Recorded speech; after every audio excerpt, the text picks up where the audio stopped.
Welcome on into the Central Committee stream with your host, Mike from PA. We are live once again. How is everybody? Good morning, good afternoon, good evening, and good night to our fans around the world. Welcome on in.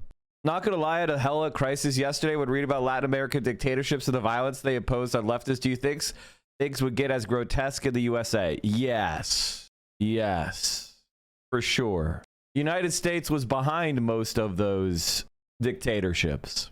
And I want you to, I know I say it a lot, but the Democratic Party really ain't it. They're not going to save you. Like, not even a little bit. And they are structured to as aid and abet Red Scares. They're structured to aid and abet the narrowing of the Overton window around corporate power. That's what they're there for. That's what they do. That's what they believe in. All right. That's what it is. Ryan Grimm and Jeremy Scahill are doing live talk coverage of the ceasefire negotiations. We'll have to see clips of that.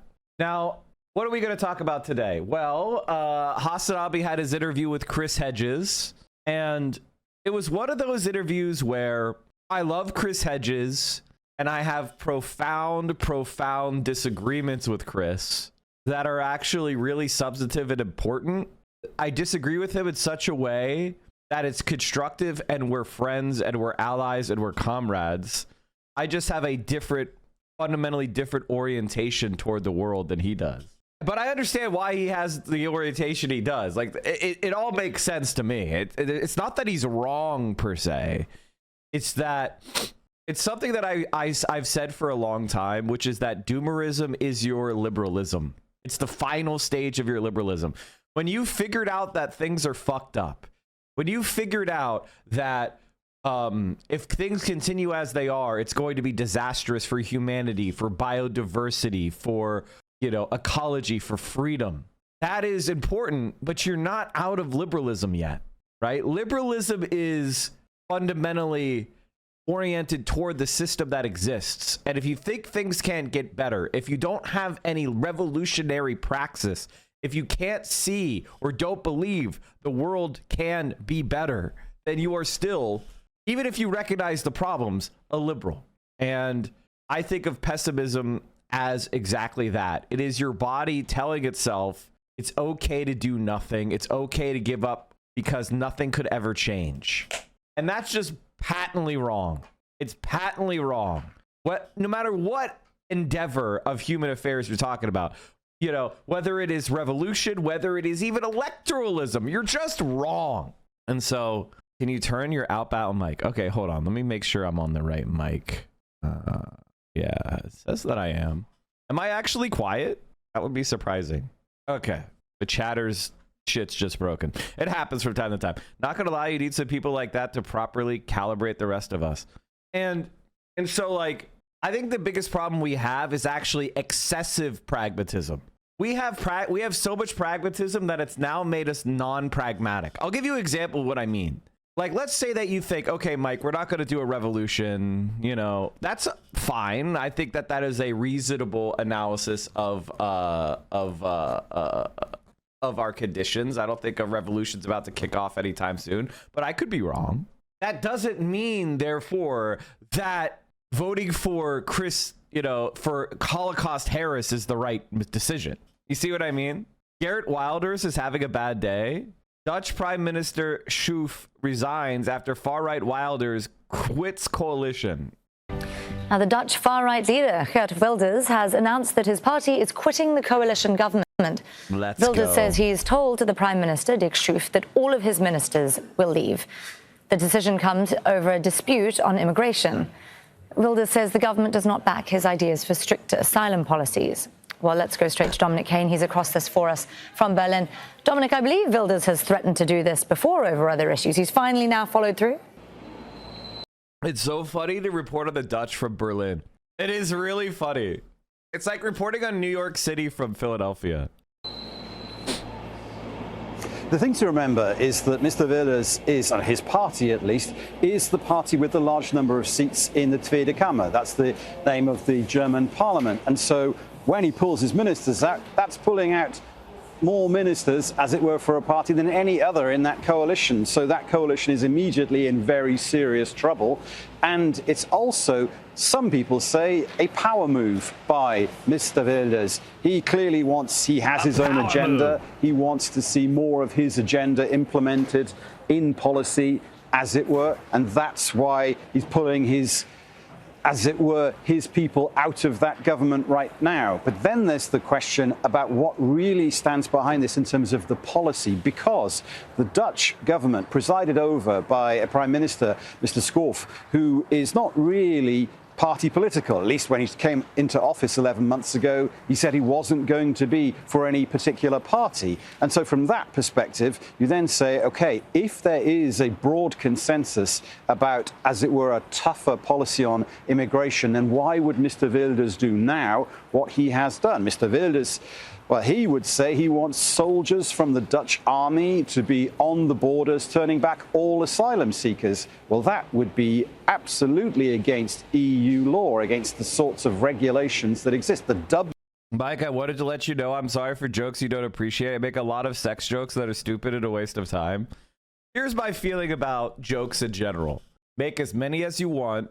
However, if you're going to make a sex joke, which I'm in favor of a sex joke from time to time, it should be really well timed and appropriate, really well timed, really well appropriate, actually funny. Dublin regulations about how and when each member state should process asylum claims by people who come into their territory. So there's a lot going on behind this. But on the face of it, he says it's about immigration. His opponents say, no, this is a power play by Mr. Wilders. So, Dominic, what actually happens now, given that the number of ministers we're talking about and the frailty of the coalition? Could we see an early election? Well, 4 parties were in government until the PVV. That's the Parti voor de Vrijheid. That's the name, the Freedom Party of Mr. Wilders. 4 parties were in government together. They had a majority in the Tweede Kamer and they could get their agenda through. You take him out of the equation, that's Wilders, and his party out of the equation. And were you into Come Town? I was never into... I've listened to a few Come Town episodes that were funny, but overall, Come Town was not quite for me. You know what I mean? It was like, when somebody said, hey, this episode of Come Town is really funny, I would listen and laugh. But as far as listening to every episode, no. Because it was just like, I think they got a little bit, I don't know, it's like, I'm not gonna say more. I mean, you know what I mean? It's like, they had some good episodes. That's my best like response to that. Obviously, these 3 parties now have to try to find somebody else. Come Town was worse than the sum of its parts. Correct. I think that's the best way to put it. I think every single one of Come Town's members is an incredibly funny person, but when they got in a room together, they dumbed each other down and they made each other worse. But they're all so funny that sometimes it really hit. With whom to form a coalition, to find a majority, to try to keep the government on track. There are those who say, well, this is handing the government of the Netherlands to the left on a silver platter. That's a quote from an eminent politician in the Netherlands this morning. The question would be, how would a new election be brought about? In whose interests would it be for that to take place?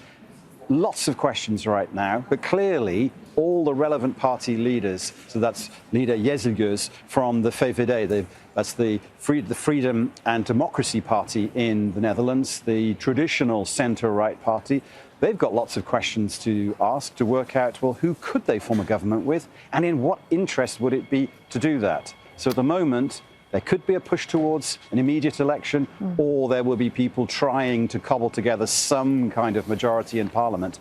Both of those look difficult. Interesting times indeed. We'll be staying across that for you here on Al Jazeera. For now, Dominic Kane there in Berlin. Thank you, Dominic. So that's really interesting. Sorry for distracting into that chat, which is basically, looks like the Dutch are going to have elections because the far-right party is overplaying their hand. He's going to get absolutely fucking rolled. My Mike from PA fan account got 500 followers this weekend. Nice. On what platform? Did you see Chris Yeah. We're going to talk about the Chris Hedges. We might even watch it. There's a new John Oliver on air traffic control I want to watch. Dutch society is very center right. This is my feeling. Donald Trump is what every right winger truly is in their heart. And the vast majority of people, most of the time, will find Donald Trump absolutely disgusting because he's the American brand. He's what Americans like in their populists. And the thing about far right fascism is that it is a highly local, like you need something that is very much appeals locally. But when you see somebody else's right winger, you're like, ew. You know what I mean? Does that make sense? When the nostalgia of or the context of a right winger is stripped and all you see is their policies and their personality, you're like, ew. It only works if the person is feeding off of your nostalgia and your symbols. And it's not really possible to do that as an international right winger. You know what I mean? Whereas the left has the opposite problem, which is everybody else's leftists look great, but your leftists look so unrealistic, right? Like that's the kind of tango we're playing. Is like people say like, oh, left is unrealistic. So fighting against that stupidity is one of the most important things we have to do. We have to convince people to believe that things can get better. That's step one. And it's just not going to be possible. It's not going to be possible when this is the guy in charge of the Democrats. And I want you to understand, this is the Democratic Party's most powerful leader. This is the Democratic Party's most powerful leader. Period. That is who the Democratic Party is. When it comes to negotiating with the terrorist government of Iran, Trump's all over the lot. One day he sounds tough, the next day he's backing off. And now, all of a sudden, we find out that Witkoff and Rubio are negotiating a secret side deal with Iran. What kind of bull is this? They're going to sound tough in public and then have a side deal that lets Iran get away with everything? That's outrageous. We need to make that side deal public. Any side deal should be before Congress and, most importantly, the American people. If Taco Trump is already folding, the American public should know about it. No side deals. When it comes to negotiating with the terrorist government of Iran, Trump's all over the lot. One day he sounds tough, the next day he's backing off. And now... How many edits do you guys count? How many edits does this demented fuck need in a 36 video? How many edits? How many cuts? Let's count them. Are you guys ready? Like, I'm noticing it because he's so demented. There has to be at least 40. There has to be more than one a second. It seems insane. Like, it actually, he's so, like, they had to piece so many things together. Like, look at this shit. Ready? When it comes to negotiating with the terrorist government of Iran, Trump's all over the lot. One day he sounds tough, the next day he's backing off. And now, all of a sudden, we find out that Witkoff and Rubio are negotiating a secret side deal with Iran. What kind of bull is this? They're going to sound tough in public and then have a side deal that lets Iran get away with everything? That's outrageous. We need to make that side deal public. Any side deal should be before Congress and, most importantly, the American people. If Taco Trump is already folding... Okay, and so I posted about this. I said it's so on brand for the Democratic Party to cite an insult used by Wall Street in order to argue in favor of a war on Iran demanded by Israel. What level of support would that get? 2% of the country? Destroy this rotten party now. Now, if you don't know, Taco Trump is basically an insult that started popping up on Wall Street, which is Trump always chickens out. Like, Wall Street traders were like worried about tariffs because they knew that it would fuck the American economy up. And then Trump kept at the last second revoking the tariffs. So Wall Streeters just started saying, whenever he says something about tariffs, you could just ignore it because Trump always chickens out. Now, they're right. We figured that out before everyone else on this stream. We were like, oh yeah, Trump will definitely not actually put this country into a tailspin. Like, he won't actually have the tariffs go into effect. We figured that out after the first time he like pulled back. Getting away with everything he's talking about, allow limited low-level uranium enrichment on Iranian soil for a to-be-determined period of time for civilian purposes. If I'm Iran, I'm building a nuclear weapon immediately. If I'm Iran, I am building a nuclear weapon immediately. And I'm getting myself 50. Like, I am getting 50 nuclear fucking weapons. And some Chinese fucking J-10Cs. Absolutely. Abso-fucking-lutely. If I am Iran, I am calling up China and I'm saying, how about oil for jets?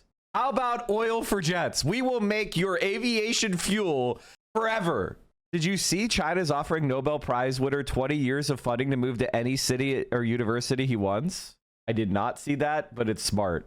The one thing I would do, like, if I were talking to the Chinese government, I would be saying they should have immigration. They should refine their immigration policy. It's like the last vestige. There's a few policies they made that are absolutely wrong. And I know why they made them and when they made them, but they're excessively tight on immigration, and they are, and citizenship in general. It's very hard to become a Chinese citizen, like extremely hard. I would loosen that up, and I would spend more money, and I would also loosen the firewall.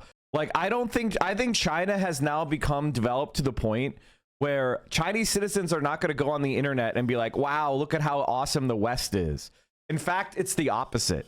Chinese citizens should be unleashed to just post videos of their cities so that Americans look at China and go like, oh my God, why is China so much nicer? Like, in the past, the problem is, like, in the past, the Soviet Union was really, really weak on light industry. They were excessively focused on a heavy industry, and there's a good reason for that. It was a feudalistic shithole that they had to develop, and then they were immediately fighting World War II against the Nazis. So having 8 different types of t-shirt wasn't as important as being able to build a T-34. All right. So the Soviet Union, because of its historical, like, you know, the reason that it got to where it is, was very weak on consumer goods, so-called light industry. Whereas with China, they're the best.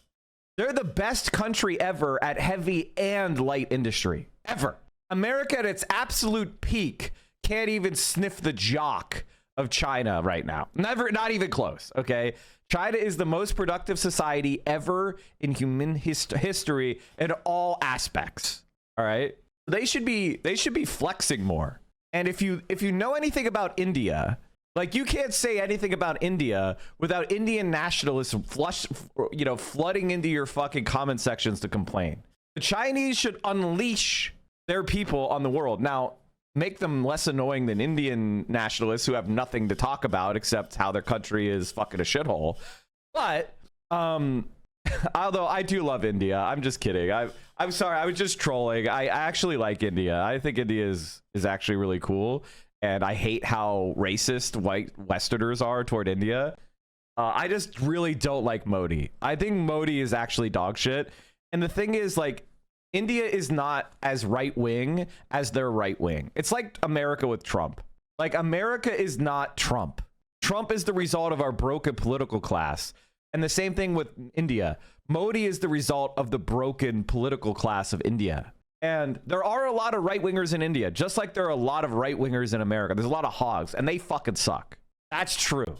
But, like, I feel like Westerners are a little bit fucking racist toward Indians, to be quite honest. To be quite honest. Immediately backtracks. It's not backtracking. It's me wanting to be clarified to something that's actually true. I don't want my community to be, like, anti-Indian, because I was trying to make a joke. All right. So anyway, Chuck Schumer fucking sucks. He's worthless, right? He's basically trying to get us into a war with Iran. That is Israel's greatest fantasy. See, the Israelis want us to go to war with Iran because they blame Iran. Like, they have all the Arab Gulf states, all the monarchies, the corrupt monarchies under Israel's thumb. And so Iran is the only place that is not colonized completely in the Middle East. It's not that I don't like Iran's government, because Iran's government is the result of a right-wing, far right in Iran winning a fucking revolution against American puppets. I don't want that to happen. I don't like that. But they're at least immune to American coercion, which is exactly what Israel hates. Whereas the rest of the Arab states, with the exception of, like, Yemen, are American puppet states who will do exactly what America was and therefore do exactly what Israel wants.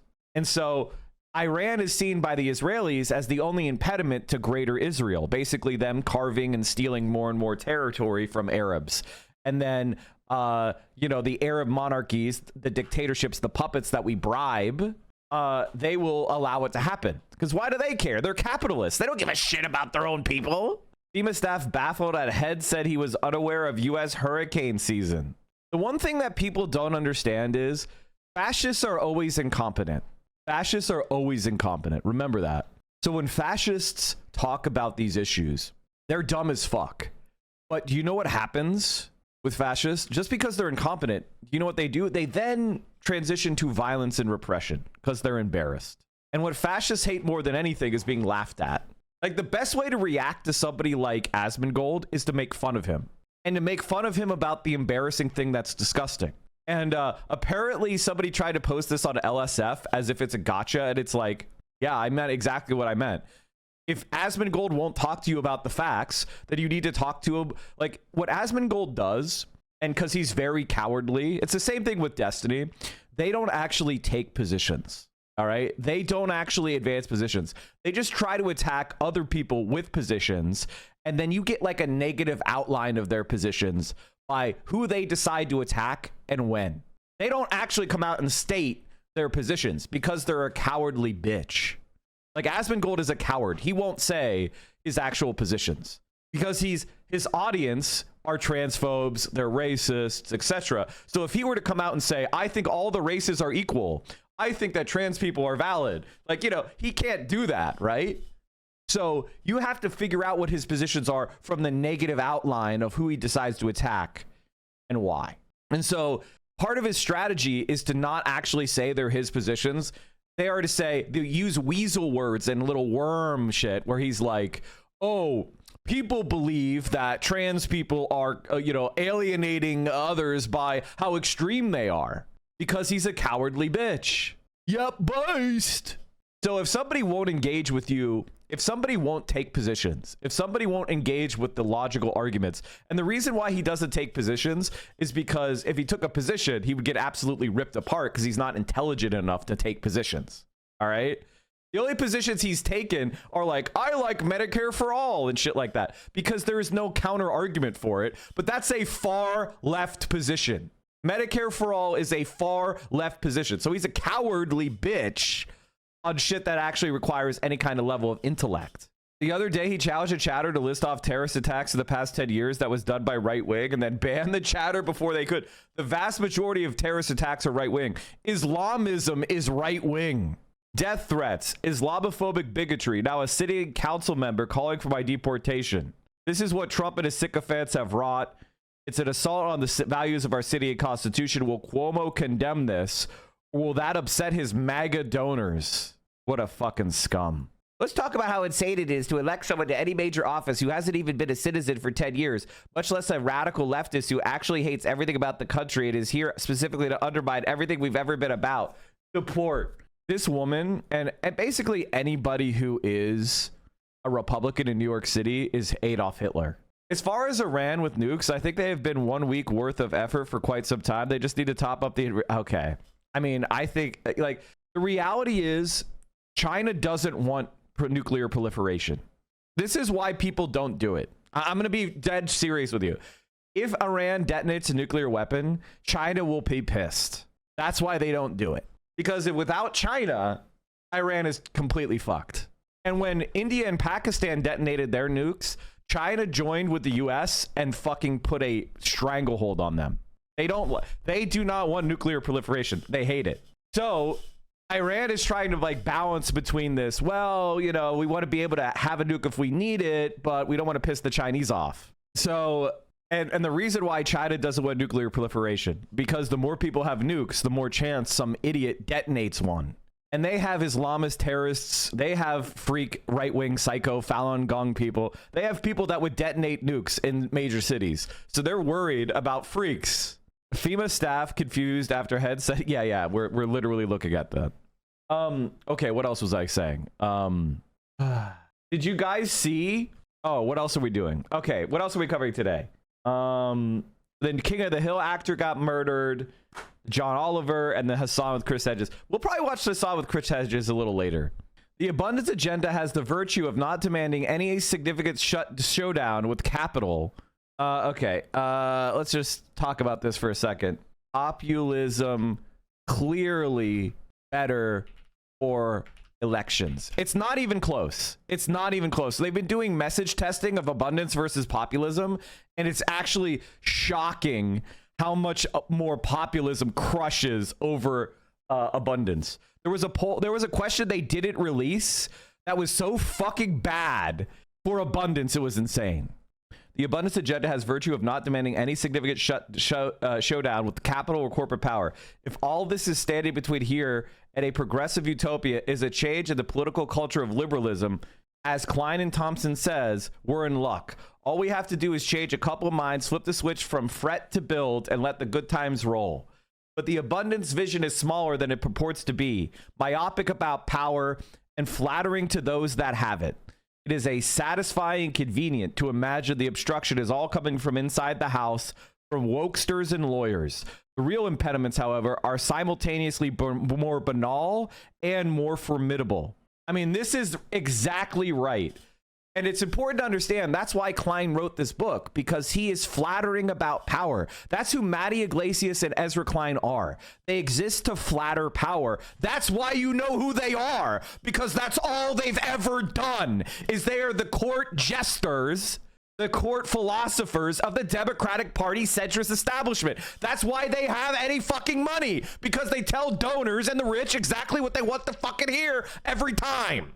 Ezra Klein has a 2.2 GPA. What, you think he's there because he's smart? I think I've been yelling about this stuff, and the reason why I am so forceful is because that's what we need. We need less left-wingers who are mamby-pamby pacifists, negotiator compromisers. Okay, now if we had an election, AOC's president, we have 45 progressives in the Senate, and we're bashing everyone's head to try to force them to vote for Medicare for all, and it ends up that we have to compromise in some way to get the bill over the line. That's a different story. Okay, when it is the June of an odd year, less than 6 months after a new president is sworn in, I'm not going to be talking about compromise ever. I'm going to be talking about vision. I'm going to be talking about ideas. I'm going to be trying to boost you and build something to win. Compromise after you have whatever you're stuck with is a different story than what you should argue for now. And people arguing for compromise now are born cucks. They are born fucking losers. Also, I made fun of a conservative. My friend Josh put himself into an institution on suicide watch because he found out his fiance had 2 abortions without his knowing, both of them his children. He has never healed. He will probably never heal. You fucking bitch. First of all, how is he sure they're like, my guess is they weren't his children. That's my guess. That's my guess. Also, the idea, okay, I'm going to be completely mean here. If you know anything about women's bodies, which these are conservatives and they're not, and you know anything about pregnancy, you understand that every single pregnancy is highly, highly, highly insecure. Miscarriages are extremely common. Do you know what we call a miscarriage in the medical profession? Like, what do you know what the medical profession calls a miscarriage? Abortion. It is completely normal for a woman to have multiple miscarriages. If you are thrown into mental illness because of a miscarriage, you are not built to be a parent. You are not built to date women. You are actually too much of a bitch to date women. Like, dating women is hard mode. Everybody knows this, okay? If you want easy mode, date men. They're stupid. They're easy to manipulate. Date men. If you want hard mode, you date women. And guess what? You're rewarded because women are a lot nicer to be around than men in general. But one of those is you got to toughen up. You got to toughen up. And if you're going to have to be sent to a mental institution because of a miscarriage or an abortion, you ain't built for women. You're built for men. I'm just going to show you some of the tweets I did when I was on the shitter before stream started. Every single European nation surveyed has an overwhelmingly negative view of Israel. Oh, this is so fucking cool. Even in Germany, 21% favorable in Germany. All right, chat. Oh, I don't know. I thought I retweeted Ethan Klein Defense Force. This is what Ethan Klein was doing on his firstborn son's birthday. Hashtag CPS. Y'all stay obsessed with him. Makes me happy knowing the Palestinian terrorists are getting dunked on like prime Lob City. Wait, I thought that Ethan Klein was pro-Palestine. Why are his fans so in favor of genocide? And then he's getting a pedophile sex doll. Average Ethan Klein fan. Yo, dude, yo. Would you still love me if I was a pedophile? Has Hassan seen this? I think Hassan needs to see this. He's trying to dodge it. Why is he so nice? Hassan, why are you so fucking nice? He's too nice.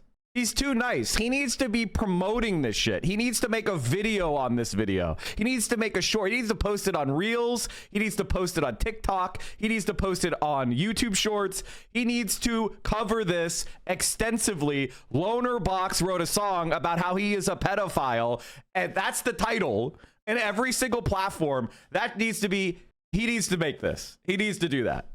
Is this AI? Would you still love me if I was a pedophile?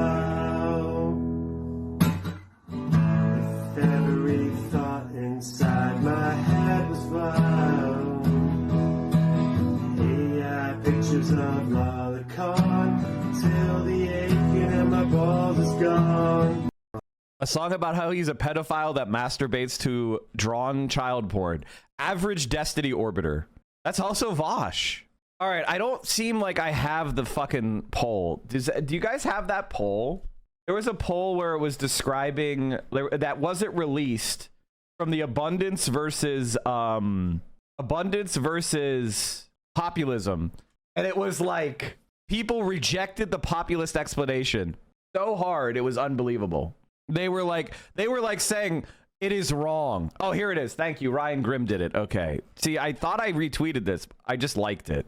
You're in luck. I have more abundance versus populism polling. In this viral clip, Ezra argued to Jon Stewart that Democrats deliberately stuffed the rural broadband legislation with process obstacles in order to give local and other organized interest groups like environmentalists a chance to weigh in, and it backfired. This is a fucking lie. Ezra Klein is a knowing liar. He's been corrected.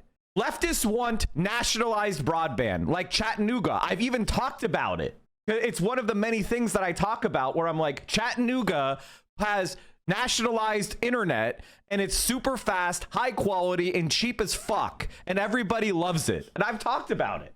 I think I even tweeted about it. Hold on. If I could ever figure out how to spell Chattanooga. Okay, hold on. Is that the worst name for a place ever invented? It sounds like Loner Box's favorite anime to me. You get my drift. Oh, here you go. Here's an example of what I want to see in socialist municipal politics. We need a sewer socialism of the 21st century. Municipal broadband and community-owned green energy provide such an opportunity. You make the city a desirable place to live in. For example, the city of Chattanooga spent more money creating a gigabit fiber network owned by the municipality. That investment in community-owned enterprise has revitalized the city, not tax breaks for wealthy corporations. This is what I was having an argument with Vosh. Vosh was trying to support Destiny's, like, Destiny intervened in the Omaha mayor's race, and he picked the most, like, neoliberal candidate who also finished in last place. And I was laughing at his choice of a pathetic Redditor. And then Vosh was, like, trying to help Destiny on this candidate. So he, like, attacked me and said that I was like a rat or everything that's wrong with the left or something because I'd said don't support the neoliberal candidate. And he's like, leftists don't have any plans for what we should do in cities, because he's a dumb fuck who doesn't know anything. So I brought up sewer socialism and this Chattanooga example of municipal broadband of what you should run on as a left winger. And here's a story. The city that was saved by the internet. And because the internet is municipal, meaning government owned, it's so high quality, it's so reliable that tech companies are now moving to Chattanooga. because they have government-owned internet. It's so good, they move there. Their government-owned fiber-based internet are held up as examples for the rest of the country to follow. But centrists like Ezra Klein, centrists like Vosh, centrists like these other scumbag abundance people, they hate government-owned enterprise. They hate left-wing policy. So they lie and pretend it's left-wingers that are preventing good infrastructure when it's the exact opposite. It's centrists and corporations who try to profit off of bad infrastructure. In this viral clip, anyway, later the Biden official in charge of the program, Bharat Ramamurthy, said that no, Republicans and Manchin Cinema had insisted on those obstacles at the behest of monopoly internet providers. So the poll asked a simple question: which explanation sounds more plausible? Ezra's story about the groups, or was it monopolists protecting their own power? That's why Ezra Klein will never debate me, because he's a liar. He is a lying cuck bitch. I challenge you to a debate, Ezra Klein. 2.2 GPA fucking scumbag. This is so freaking stupid and random, but every time someone starts talking about abundance, this is all I can think about. Okay, this better be good. This better be 238. This is, by the way, is considered peak SNL by millennials. And Gen X thinks, you know, Eddie Murphy SNL is peak SNL, and boomers think that Chevy Chase SNL is peak SNL. This is millennial peak SNL.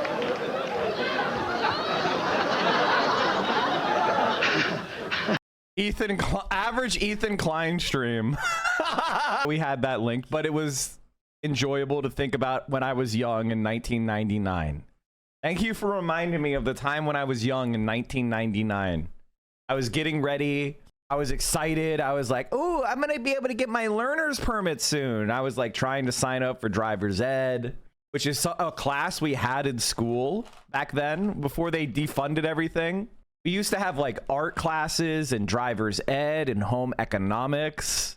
We had a driver's ed teacher, and after school was when you would schedule times and you would drive in the driver's ed car, and it had a break in the passenger seat. The good old days, chat. Do you still need the abundance poll? Oh yeah. No. This is something that they didn't publish. All right. So here, let's get to the point with it. It was the monopolies 64% to 19%. It was the groups 36% to 19%. The main reason internet service is too expensive is because the internet service companies have a lot of power, which they use to make sure they can keep prices high and block or slow down government action to expand internet access and provide more options. Now, if you want an idea of how much money these private internet service providers have, I get a letter from Spectrum every single day. Every single day I get a letter from Spectrum. Every single day I get a letter from Spectrum or a direct mailer. The amount of money that costs, they're probably dropping hundreds of dollars a month. Like maybe not hundreds of dollars, but they're spending like more than they would get if I subscribed on direct mail. The amount of waste, both in paper and transport costs for the post office, in just postage, it's absolutely fucking batshit. The grift. And that is all paid for by overcharging on the fucking internet. Okay, so the main reason internet service is too expensive is that because the internet service companies have a lot of power, which they use to make sure they can keep prices high and block or slow down government action to expand internet access and provide more options. Strongly agree 29.5, somewhat agree 34.5, somewhat disagree 14.3, strongly disagree 5.1, unsure 16.7. Okay, so when you combine strongly agree and somewhat agree, you get 64%. The main reason internet is too expensive is because organized interest groups and community groups work to block or slow down efforts by the government to expand internet access and provide more options. Strongly agree 13, somewhat agree 21.9. So in other words, 36%. So right there, you can see politically, it's about 65-35 populist versus not populist. This is an absolute fucking lie. Ezra Klein is a scumbag liar. This is not the poll you think it is. It's a measure of tribalism. Government bad or corporations bad? Pull a 50-50 crowd and you get 50-50 results.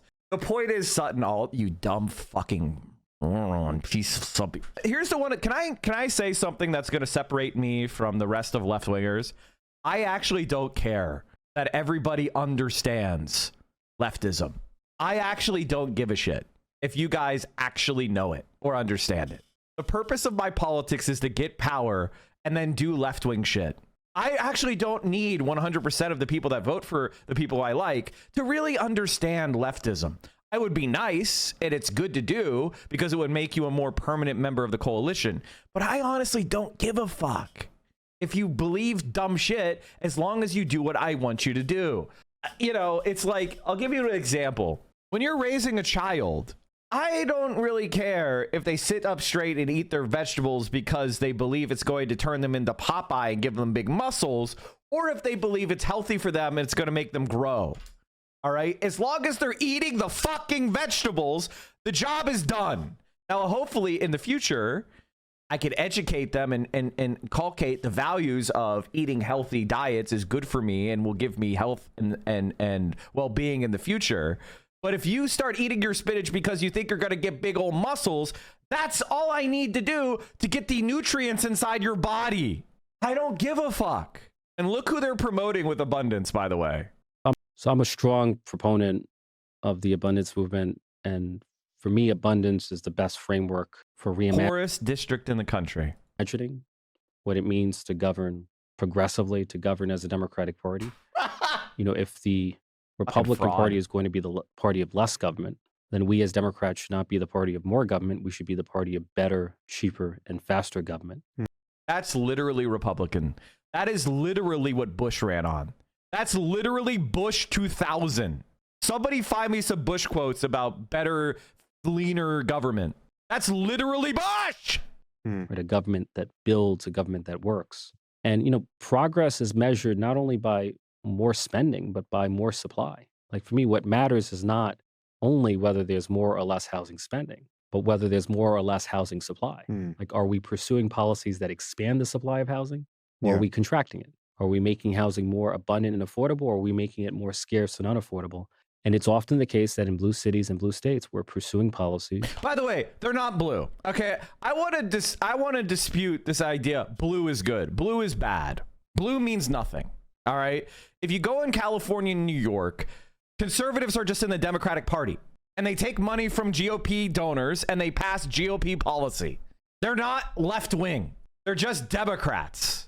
At the ReaganFoundation.org, Mark Andreessen says, abundance really good. It sees opening for bipartisanship. Apparently he's a Palantir advisor.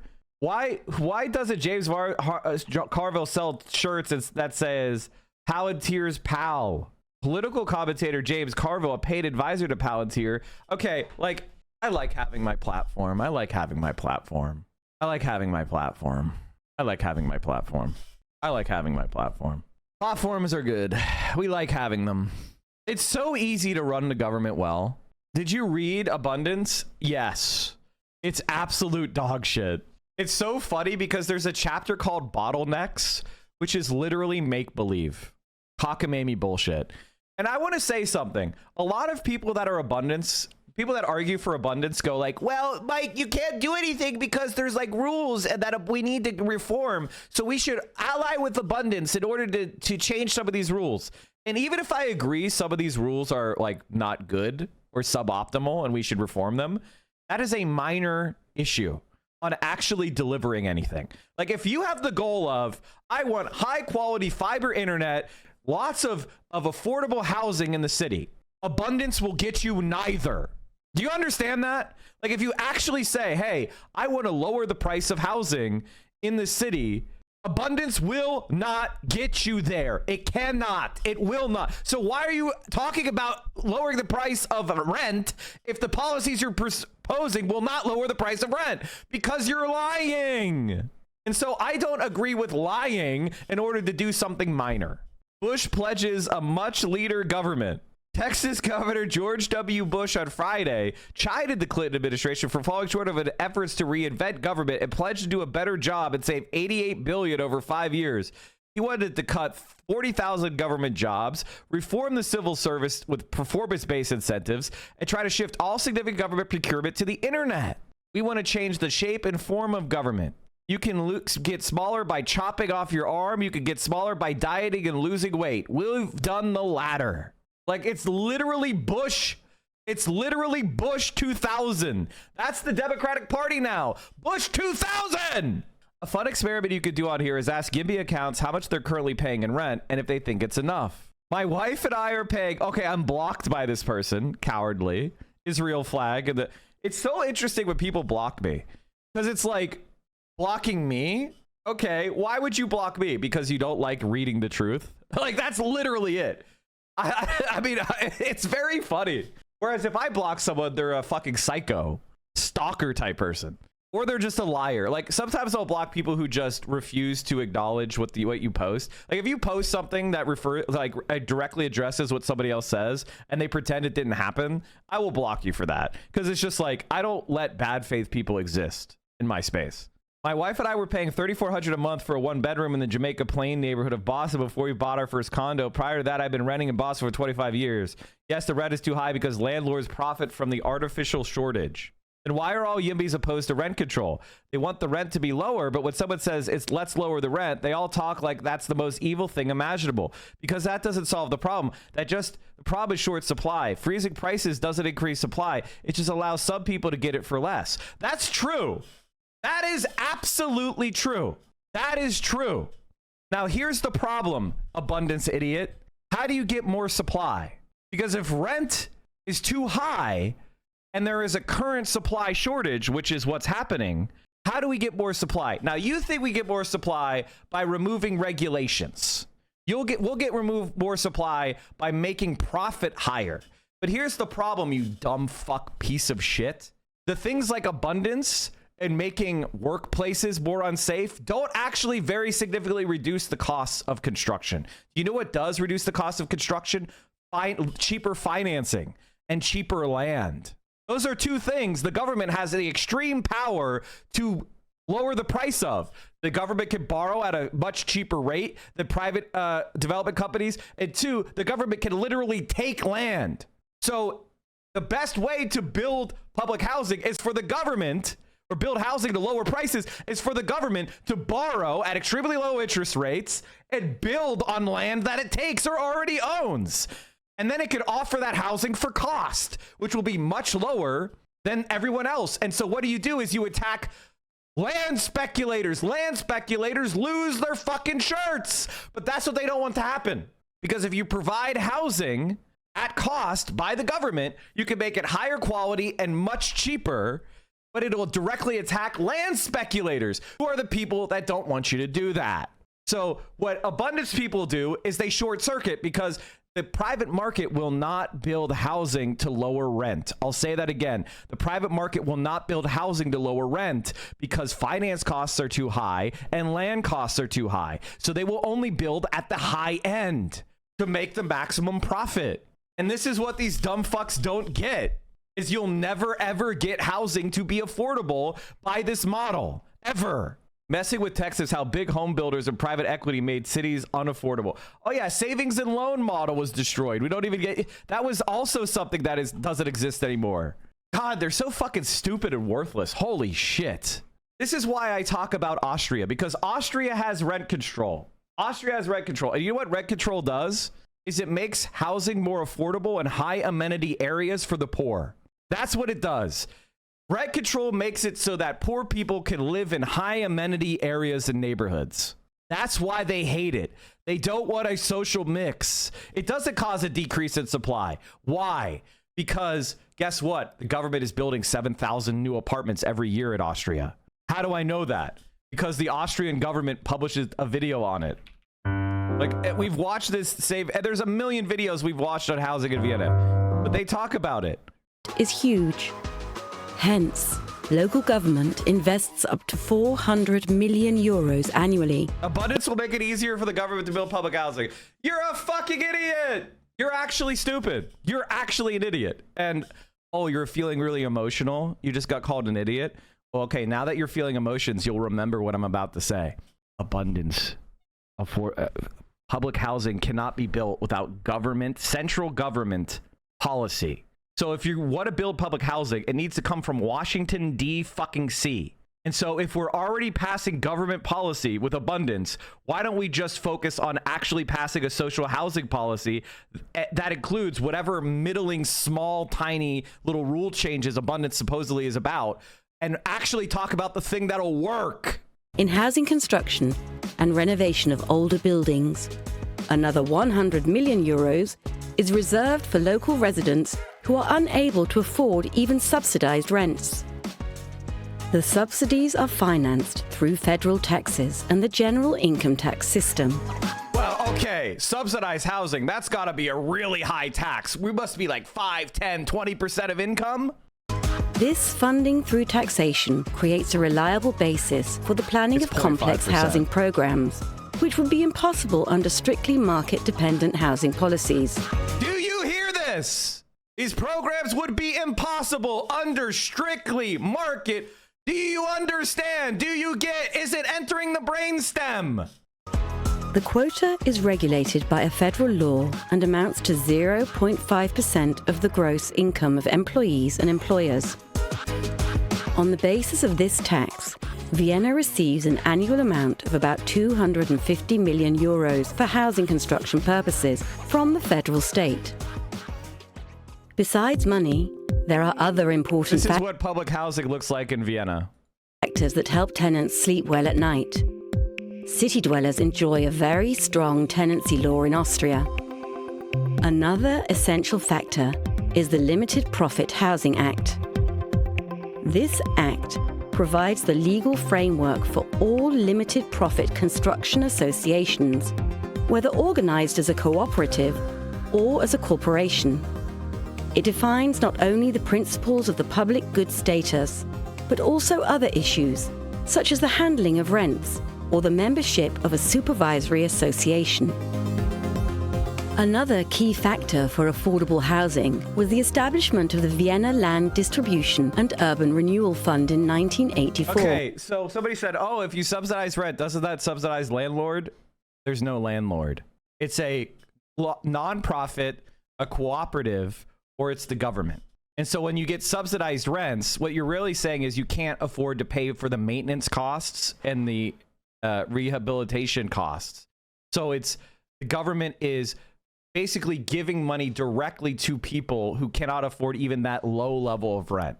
Of like, so, you know, like actual, so this is how they prevent homelessness in Vienna. Is like, say you can't even afford $400 a month in rent. They give you more money so that you're not homeless. But you're living in a non-profit cooperative building in the first place. So there is no landlord to make money. But they want to make sure that money is going to your building so it can actually, you know, pay for maintenance and repairs and rehabilitations and remodeling. The government is on both sides, so it's making sure. So landlords, and by the way, landlords still exist in Austria, except it's for the top 30% of the market. For wealthy people, for well-to-do people, they still can go and build their dumb mansions and get their big penthouses, and they can still do that. It's not illegal to be a rich asshole in Vienna, trust me. It's just that for the vast majority of people, housing is super high quality, very secure tenancies, rent control, non-profit. The costs are driven toward, you know, they bring it to cost. They avoid land speculation fucking over people. It's not hard. So they allow the market to exist, which is a good safety valve, right? You have private market activity in case the government makes some sort of miscalculation. You have a little bit of like headroom, right? So the private market is doing shit. Okay, you can still make money in housing. So if there's like a situation where it's really profitable to make more housing, the private markets could still operate. But for the vast majority of people, we know it'll never work for them. So you just focus on making a system that actually works for regular fucking people. And guess what the results are? Guess what the fucking results are of this? As well as the rest of Austria. Last but not least, these benefits contribute to Vienna being continually voted the city with the highest standard of living in the world. Vienna was ranked as the most livable city worldwide 10 times in a row. This includes Quality of Living ranking 2019 by Mercer, as well as being classified as the best place to live worldwide by the Global Livability Index 2019 through The Economist. In comparison with other big cities, Vienna has rather moderate rent prices. To maintain this, even in times when the housing market is under great pressure due to the financial markets and the ever-increasing population, the city administration invests, as mentioned, annually roughly 400 million euros in housing construction and renovation of older buildings. With this funding budget, around 7,000 good quality. So they build 7,000 brand new apartments every year for only $400 million. And it is cheap, high quality, and affordable for regular people in the most livable city in the world. There is no debate about what is the right policy. There is no question about what is the best policy in the world. There's no debate. So why don't they want to do this? Why don't they say we need to copy this? It's going to be a big change, but why aren't they trying to do the best policy? Why aren't they trying to do it? Because they're not really left wing. They want to support the status quo. They want to create propaganda, and you're pissed about housing, and they're trying to take that anger about housing that might actually go toward a policy that works and shift it over to a policy that doesn't. They're protecting the capitalists. They're protecting the landlords. They're protecting their own profits. That's it. That is all. They don't want to do a policy that actually works. And so why do I hate abundance? Because it doesn't fucking work. There's not one city in America that is pursuing this policy and it's working. Not one. And here's the thing. I've heard people name Austin. The Austin rent prices. Let's take a look. Austin rent prices, Fed. Not Dallas. Okay, here we go. Here's the rent prices for Austin. It's up significantly. Oh, wait. What the fuck? Regional price parities. No, this is services. Fuck. This isn't. Services are more expensive. Where is the...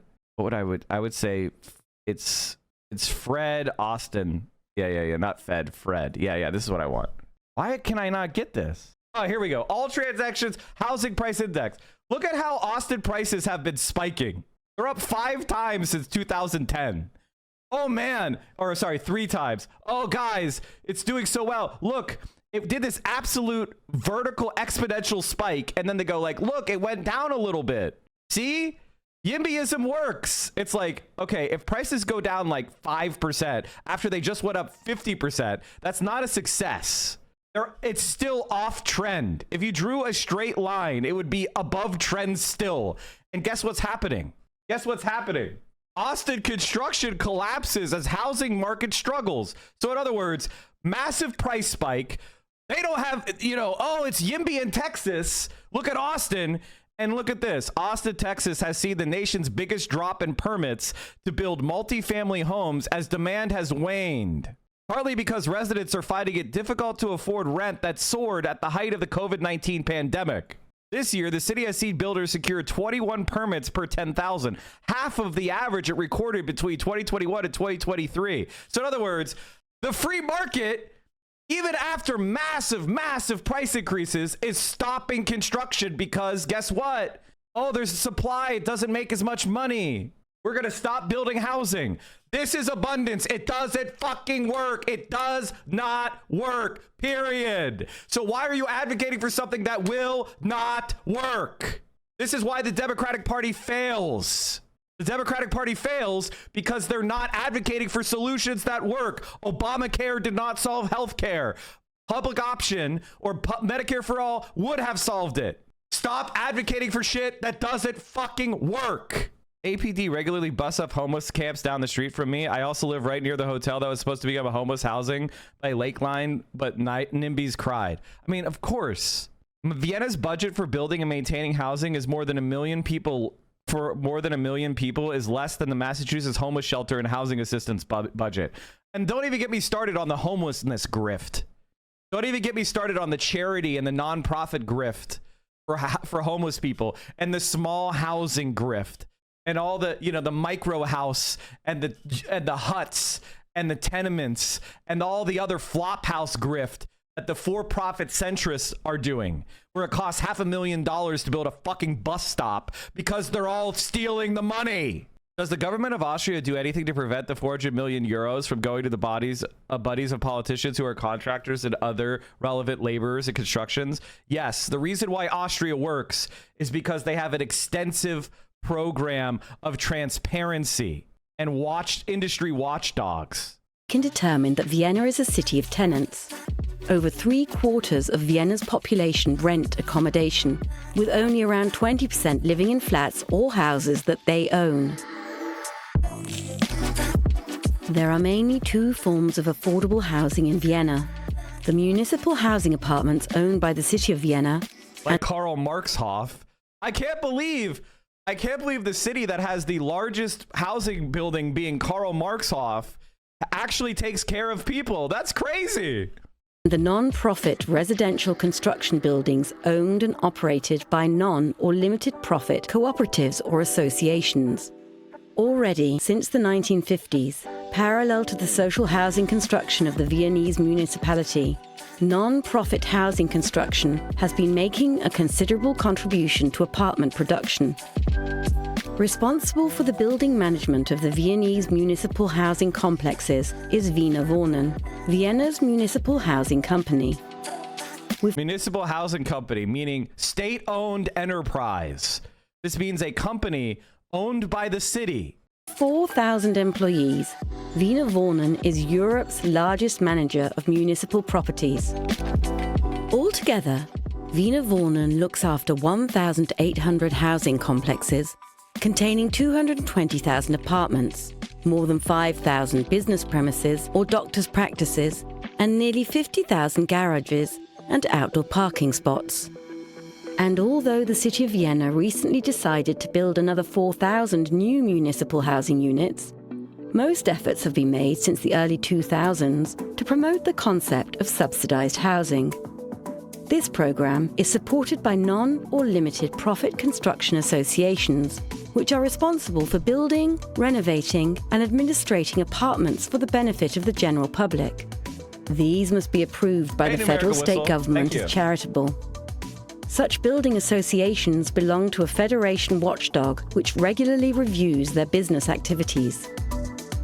Non-profit building associations predominantly build dwellings that are subsidized according to the Housing Development Acts of the provinces. Therefore, for the rental purchase of an apartment, the funding provisions must be complied with. To ensure that the quality of affordable housing in Vienna fulfills the highest quality standards, Vienna has a detailed planning process, including rigorous competitions for selecting developers and architects. This is called the 4 pillars process. Only those projects which provide the highest standards in the fields of economy, ecology, architecture, and social sustainability will be selected by an interdisciplinary panel of experts. For housing construction projects with a volume of at least 500 subsidized dwellings, developer competitions are mandatory. Developer competitions are mandatory. So there's no bad dealing because it's all out in the open. It's all, there's complete transparency. Everybody's looking at it. There's nothing behind closed doors. It's all done for the purposes of transparency to ensure that all the money is spent for the groups and not wasted and stolen like in America. The projects are evaluated by the Land Advisory Board, which is also a part of Wohnfonds Wien. Both systems use similar criteria to determine eligibility for housing. You have to have a minimum age of 18. Maximum monthly income must not be more than 3,410 euros after tax with a single person. After tax. So $3,410 after tax for a single person. Now, this is also a multiple-year-old, it's a 3-year-old video, so it's higher than that. And the thing is, they only check once. And you get into an apartment at 18, and they only check once. 5,080 euros and 71 cents for a 2-person household, and 5,750 euros for a 3-person household. These relatively high income limits 75% of the Viennese population earn less, provide that the middle class also has access to Vienna's subsidized housing. Everybody who wants to rent public housing must have lived in Vienna for at least 2 years. You have to be an Austrian citizen, come from a member state of the European Union, or have an equivalent status. To get one of the municipal housing flats, or a smart apartment, or a subsidized apartment with a procuration fee under 10,000 euros, you also have to fulfill socially oriented allocation criteria. The long-standing history of affordable housing in Vienna and the ongoing political will and practice that maintains it makes Vienna a great place to live. Constantly providing its residents with affordable homes needs constant commitment and a wealth of action. As in the past, this action will ensure future generations have access to high-quality, affordable apartments.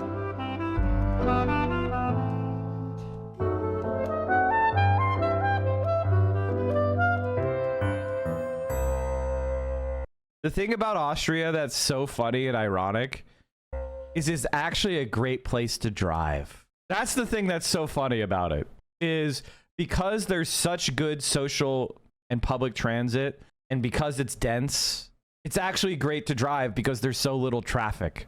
The interesting thing that happened when we got the results back was overwhelmingly, like across the board, the traditional populist ideas resonate far more. People's sensibilities about the cause of their economic anxiety and challenges for working class people completely fall into a thing where a lot of us, have been talking about a lot. That doesn't mean to the exclusion of some of the abundance ideas. And I think it's important that there are places where people do understand that there can be regulation that has unintended consequences to hinder, to artificially shift the supply curve and cause problems there. So again, they're not mutually exclusive, but if we're thinking about how to realign where Democrats credibly talk to the electorate to win elections and implement stuff, there is no question that populist framing is the stronger way to go about it. And I think the main problem with it is the main problem I have with people saying, oh, well, we need to just do abundance. We should work with them on abundance. No, because when it comes time to do public housing, do you think Mark Andreessen and Elon Musk are going to do public housing or public internet? Elon Musk is doing his stupid Starlink. You think he wants fiber optic cables owned by the city to compete? Of course not. So you're allying yourself with people, giving them power, and then when it comes to actually do the stuff that will work, they're going to be there to block it. And you're going to be like, well, we got to compromise. That's the whole plan. The plan is to turn the Democratic Party into the Bush 2000 party so that the choices are unrepentant fascism on the right, compassionate conservatism on the so-called left. That is the plan. I reject that plan. You should reject that plan. Be smarter. Learn political economy. Learn power. Stop being a fucking cuck who's tricked by lies, you fucking idiot. God damn it. Most straightforward thing that we did was we laid out the whole framing of what the abundance argument is, based on. Why don't capitalists just cave and do social democracy? Are the capitalists just like that fucking evil? There's no reason beside evil from the capital class. Okay, there's two types of capitalists. Oftentimes you can hear them be called the left flank of capital and the right flank of capital. The right flank of capital is basically delusional, and they've bought their own propaganda, and they're supremacist, and they're classist, and they believe that they are different and better and apart from regular people, and that they, because of their wealth and power, deserve to dominate, and might makes right. All right, that is the Mercers, that is the Elon Musks, that is the Peter Thiels. These are, evil is an oversimplified word. Okay, evil is an oversimplified word, and what they are. The reality is, they are people who desire domination. Okay, and then you have the left flank of capital, and they realize that they're just people, and they have their position by luck, and they recognize that capitalists are parasites, and they know it, and they're unbelievably rich, and they have more wealth and power than they could ever use in a single lifetime. And they like that, and they want to maintain it. So they will give concessions to maintain the overall structure, which preserves them. Okay? These different sections of capital wax and wane. And what makes them wax and wane is the power of regular people. If regular people look like they're going to come with guillotines, if it looks like regular people are pissed off and they're on the streets and they figured out that the rich are fucking useless, then the concessions come. When they feel threatened and nervous, the concessions come. When they don't feel threatened and nervous politically, then they don't. Then they get lost in their own sauce and they start to try to steal more and more and more and more and more and more and more. Mike has the fakest laugh on. This is my favorite thing that people say from the Destiny community, that I have a fake laugh. It's actually my favorite thing. Why do you think this is a good point? Can you explain why you think this is a good point? I just spent an hour and a half making dense political and empirical arguments, and your post is that I have a fake laugh? You can't come up with one thing to refute. I made an argument about the popularity of abundance. I made an argument about housing policy. I made a political argument about abundance and its political economy. I've been making nonstop substantive arguments for an hour and a half, and you come in here and say I have a fake laugh? You are dumb. You are a subhuman. You are a subhuman. You are not even in the same species as me. You aren't. You are not. You are. Why are you here? Go free your mother from the burden. Just go do something. Get a job. Get a minimum wage job. Just do anything with your life. Go sign up at your local community college. Get back in school. Do something. Learn how to weld. Something. Something. Become useful for humanity in some way. My God. It's just crazy. The worst part about these arguments that I have with centrists in general is how vapid they are and how smug. They know nothing. They know nothing. It's like, could you make a point? A single point? Little Mermaid turns into a woman and falls in love with royalty. Trans fish illegally migrates to our shores and steals our prince, Meghan Markle, more like Meghan Mackerel. Panda unexpectedly chosen as kung fu warrior to defend the valley. Mixed race, obese individual given top job with no qualifications, diversity gone mad. Little Red Riding Hood is cut out of the belly of a wolf pretending to be her grandmother. Hijabi youth linked to halal-style slaughter of local animal. Goldilocks breaks into the home of 3 bears and helps herself to their food. Angelic blonde teaches Western porridge values to savage brown family. A wood craftsman carves a figure from timber and names it Pinocchio. Puppet demands he/him pronouns, says he's a real boy and we're wood-phobic. Snow White escapes and is sheltered by 7 dwarves. Disability benefit cheats caught doing undeclared shift in a mine and singing about it. Dude, this is so good. Holy shit, that's so good. That's a banger. Holy shit. Can I be honest for a second? Isn't it sad that Destiny is so intellectually inferior and a fucking sex criminal? Like, we could have had a really fun internet debate culture where we talk about issues. You know what I mean? And like the fact that Destiny was kind of the guy who's behind it, who's like a bad faith, intellectually insecure, college dropout, stupid, dishonest, jealous, narcissistic, sociopath. It's just like so fucking sad that pollutes the idea of people talking about policies. Like, it's such a bummer that he's so inferior. Like, I'm being dead honest right now. Like, he is just inferior and unpleasant, and it sucks. And it's like, man, so this is the guy who has influence over people who think they like debate, and they very well might have liked debate. They just needed to be like taught proper behavior, and he has normalized this like just vapid culture of debate. It's so sad. I'd love to be able to debate people on policies and have to like have intellectual combat, but you can't anymore. Everything is just polluted by the dumbest fucking loser, and he's dumb as fuck. He is Charlie Kirk, but worse, but dumber. It's crazy. Like Sam Cedars, like, billionaires got in the way of building a tram between San Francisco and LA. It's like, I wish Ezra Klein would have asked him. And I know maybe maybe Sam would try to some bullshit. It's like, why? Why would, like, show me who is the billionaire who's like, oh, that tram, the BART or whatever is going to go between LA and San Francisco, I'm going to kill that project because it's going to benefit me. Who even benefits from that? Like, what billionaire is making money off of killing public transport? Who? And so Ezra Klein is like, okay, what if we looked at all these problems in society, but like, what if we actually looked at them and figured out, well, what was going on? So, like, okay, so this is Destiny trying to be intelligent. This is the easiest question to answer. Now, he asked this question in the ether. Supposedly, this is supposed to be hard, right? Destiny fans, you know that they're dumb as fuck, right? Like, you know they're dumb as fuck, right? In fact, here's the Fresno Bee. Elon Musk's Hyperloop idea was a ruse to kill California's high-speed rail project.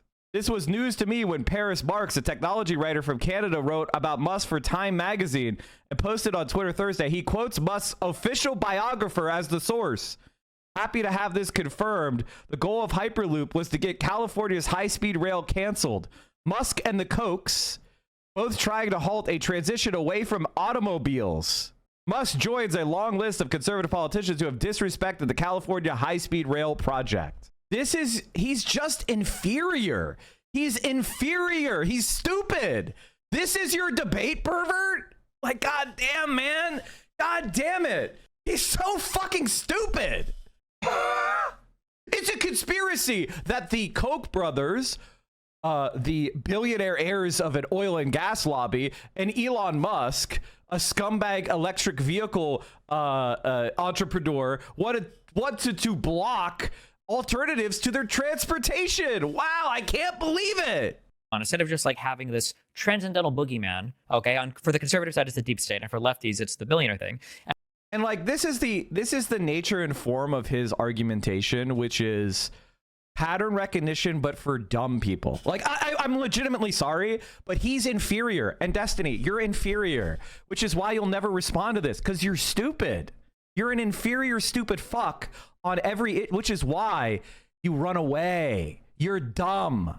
And so what Ezra Klein is like, because now unfortunately he's not me, he ain't me, and Ezra Klein hasn't explored the depth of intellectual bankruptcy. Look how uninterested Dan is. What a worthless show. What a worthless show of idiot fucks. That is the left. So Ezra Klein is like, well, if I ask them a few simple questions, surely they'll see how devoid of logic their positions are. So Ezra Klein is going to these shows, and for this conversation, it was through housing. So Ezra Klein's like, why can't we build housing? And Sam Steve's like, well, the reason why we can't get housing is because of moneyed interests. And so Ezra Klein rightfully points out, okay, well, isn't it interesting that in Florida and Texas, two states that we would consider to be quite Republican, they build more houses there than they do in California, a state that we would consider to be quite liberal. The answer is that Texas, I don't know if you know this, is flat, low-value land, and the government spends billions subsidizing sprawl and highway construction. You dumb fuck. Whereas in California, LA, I don't know if you know, the LA basin is completely full of sprawl. So to sprawl more, you'll have to cross the mountains. You'd have to build massive highway infrastructure, which is already overloaded in LA. There's massive fucking congestion. You're stupid. You're stupid. LA cannot fix its housing crisis by sprawling into the desert. It has to densify and build public transit. And that's not going to happen from Texas tract housing construction, you fucking worthless idiot. How is this a hard question to answer for anybody with a functioning brain? He's stupid. The reason why people like me are so important and my copycats, okay, like Ezra Klein are so important, is because you need somebody to advocate for less obtrusive regulations or intrusive regulations who aren't just deregulate retards, right? Like Sam Cedars, like, but he used an R slur. What a worthless idiot. I mean, the one example he gave was high-speed rail. And the thing is it's like, is high-speed rail impossible to build? How much high-speed rail has China built since 2008? Isn't that when the referendum was? Since the first high-speed rail opened in 2008, China has built a massive high-speed rail network that is significantly larger than the rest of the world's combined. By 2020, the network reached a total length of 23,500 miles. Estimates for total HSR length in 2024 ranged from 48,000 kilometers to 49,000 kilometers. So since 2008, China has built 49,000 kilometers of high-speed rail. California can't build one stretch of 500 miles. But, you know, I could already hear the centrist response. Well, that's because China just bulldozes people's rights. It doesn't care about the environment. Okay, good point. It's not a good point, but let's just say, well, how about Spain? Oh, Spain has 2,469 miles of high-speed rail. Oh. Spanish high-speed rail network is the longest high-speed rail network in Europe with 3,973 kilometers and the second largest in the world after China's. Oh. I guess it's not impossible to be a liberal, quote, society and also build high-speed. I guess it's not hard after all. Pancakes. Theo has brought me pancakes. She says they're key lime pancakes. Thanks, Vo. Anyway, Destiny's inferior and a dumb fuck. I'm sorry, but god damn it, dude.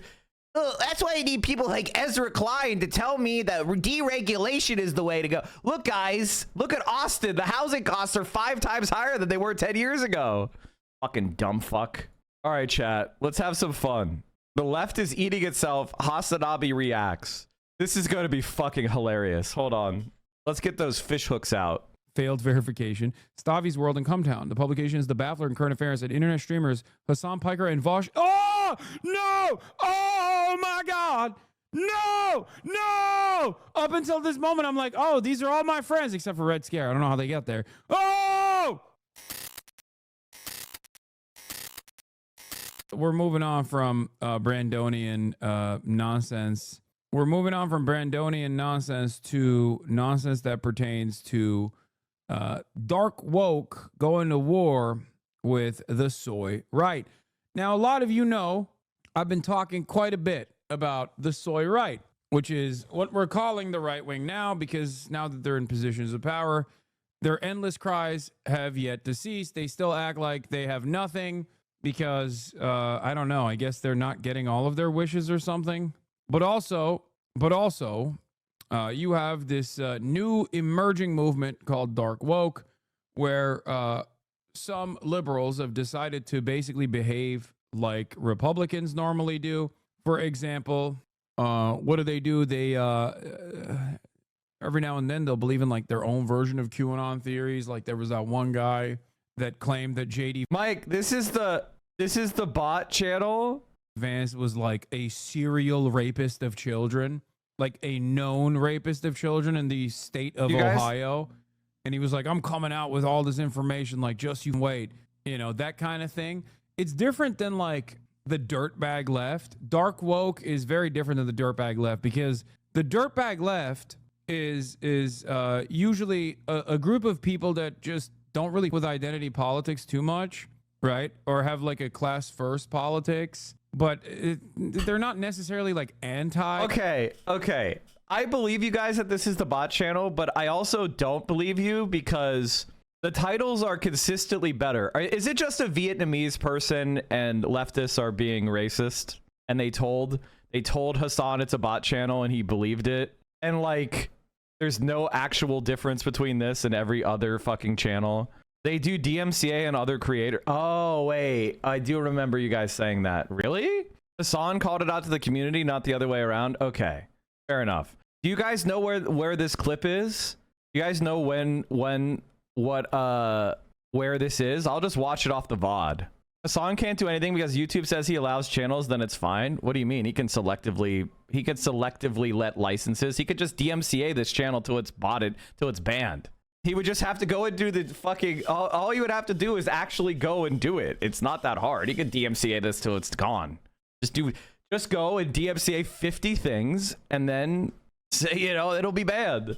He said he'd have to DMCA the other ones as well, according to YouTube. Oh, that might be true. Okay. All right, chat. If you want to solve this problem, instead of saying this is a bot channel, give me the link to this part of the VOD and I'll watch that. Like, instead of saying this is a bot channel, give me the alternative of the VOD. That is much more useful for the channel and for making sure I don't get this anymore. This is the stream VOD? Okay.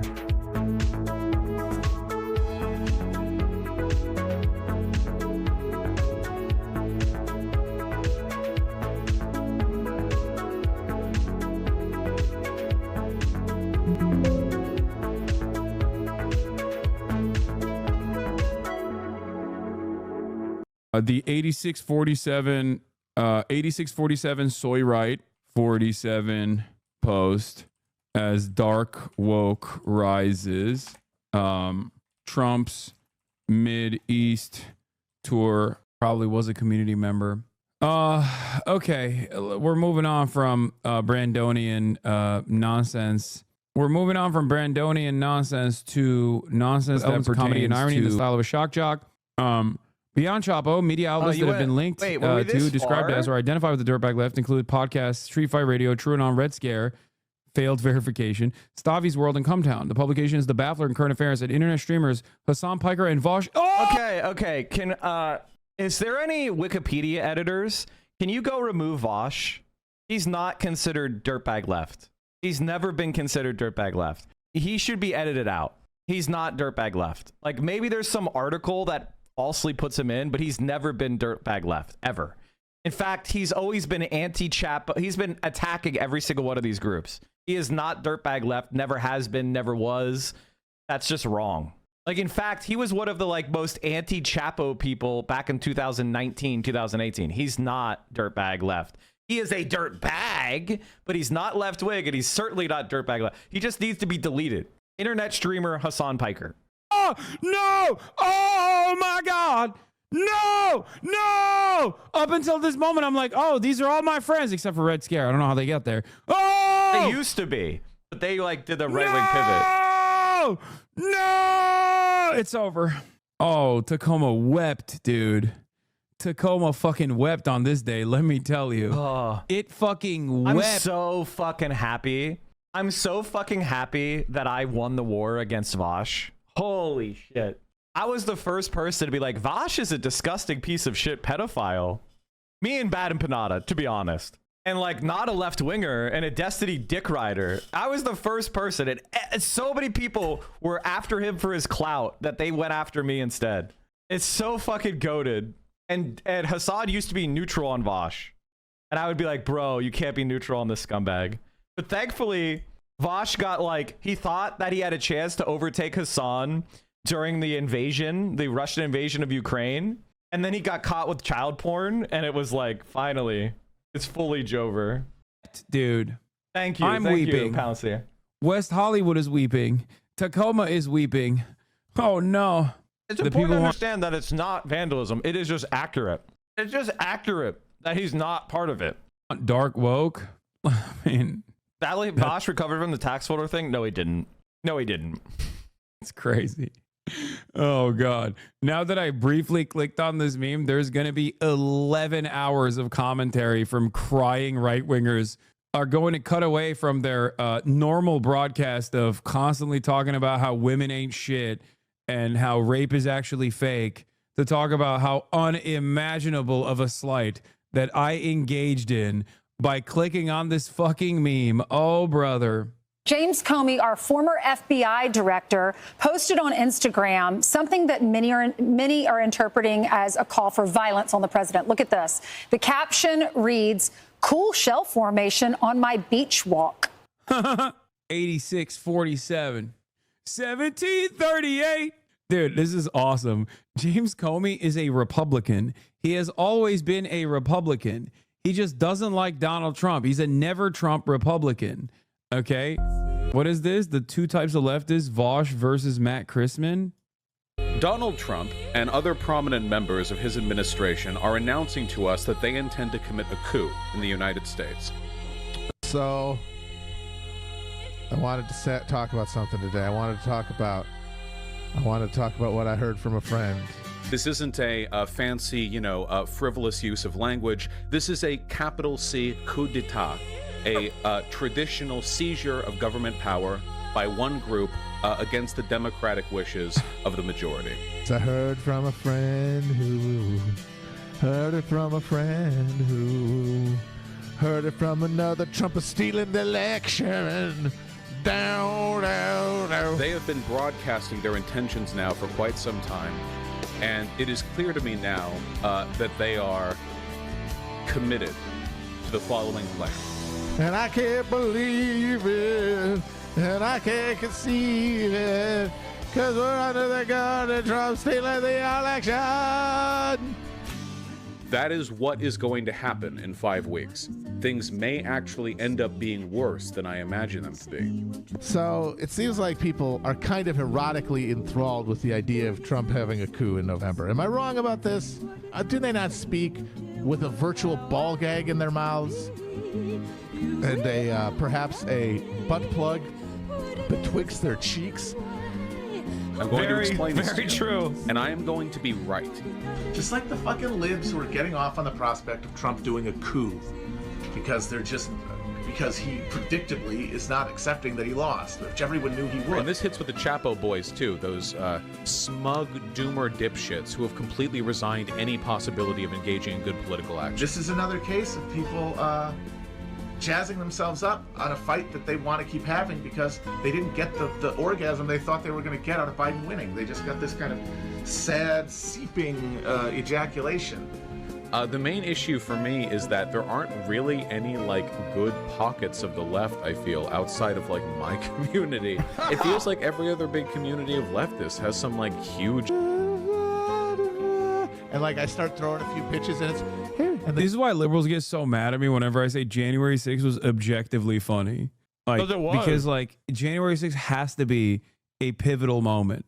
And in some ways, yeah, if you care about those sorts of things as adult Americans were supposed to, and then you still vote in Donald Trump into office, it's still pretty funny, but it's also kind of damaging. Again, it was funny, objectively funny. You will never, and as I've defended over and over again, you will never have me tell a lie that diabetic. Vosh tried to join in on the Ethan Klein fuck Hassan train.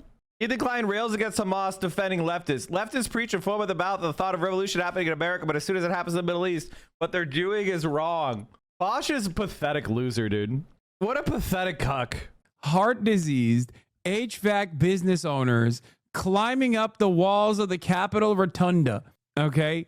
Live on camera for no real reason, with no genuine objective beyond stopping a process that is purely fucking symbolic, terrifying the shit out of every American congressperson, and then just smearing their shit all over the walls once they actually breached the halls of Congress. And then every politician saying this is a million 9/11s that took place in eternity, just constantly repeating this over and over again in perpetuity. Amazing. It was fucking hilarious. Only followed up by the Brazilian January 6th, which was also hilarious. But I feel like the American version was still funnier because it's closer to home for me. The crowd's going crazy. And then, I thought that would be cool. No, sorry, Matt Chrisman and Trayon talk shit about you. No, I didn't. What, on Twitter or over their podcast or something like that? Yeah, no, that Vouch guy, people want me to debate him, and I've looked at the debate? What would you want me to jangle keys in front of his face? He seems like one of the dumbest people I've ever encountered.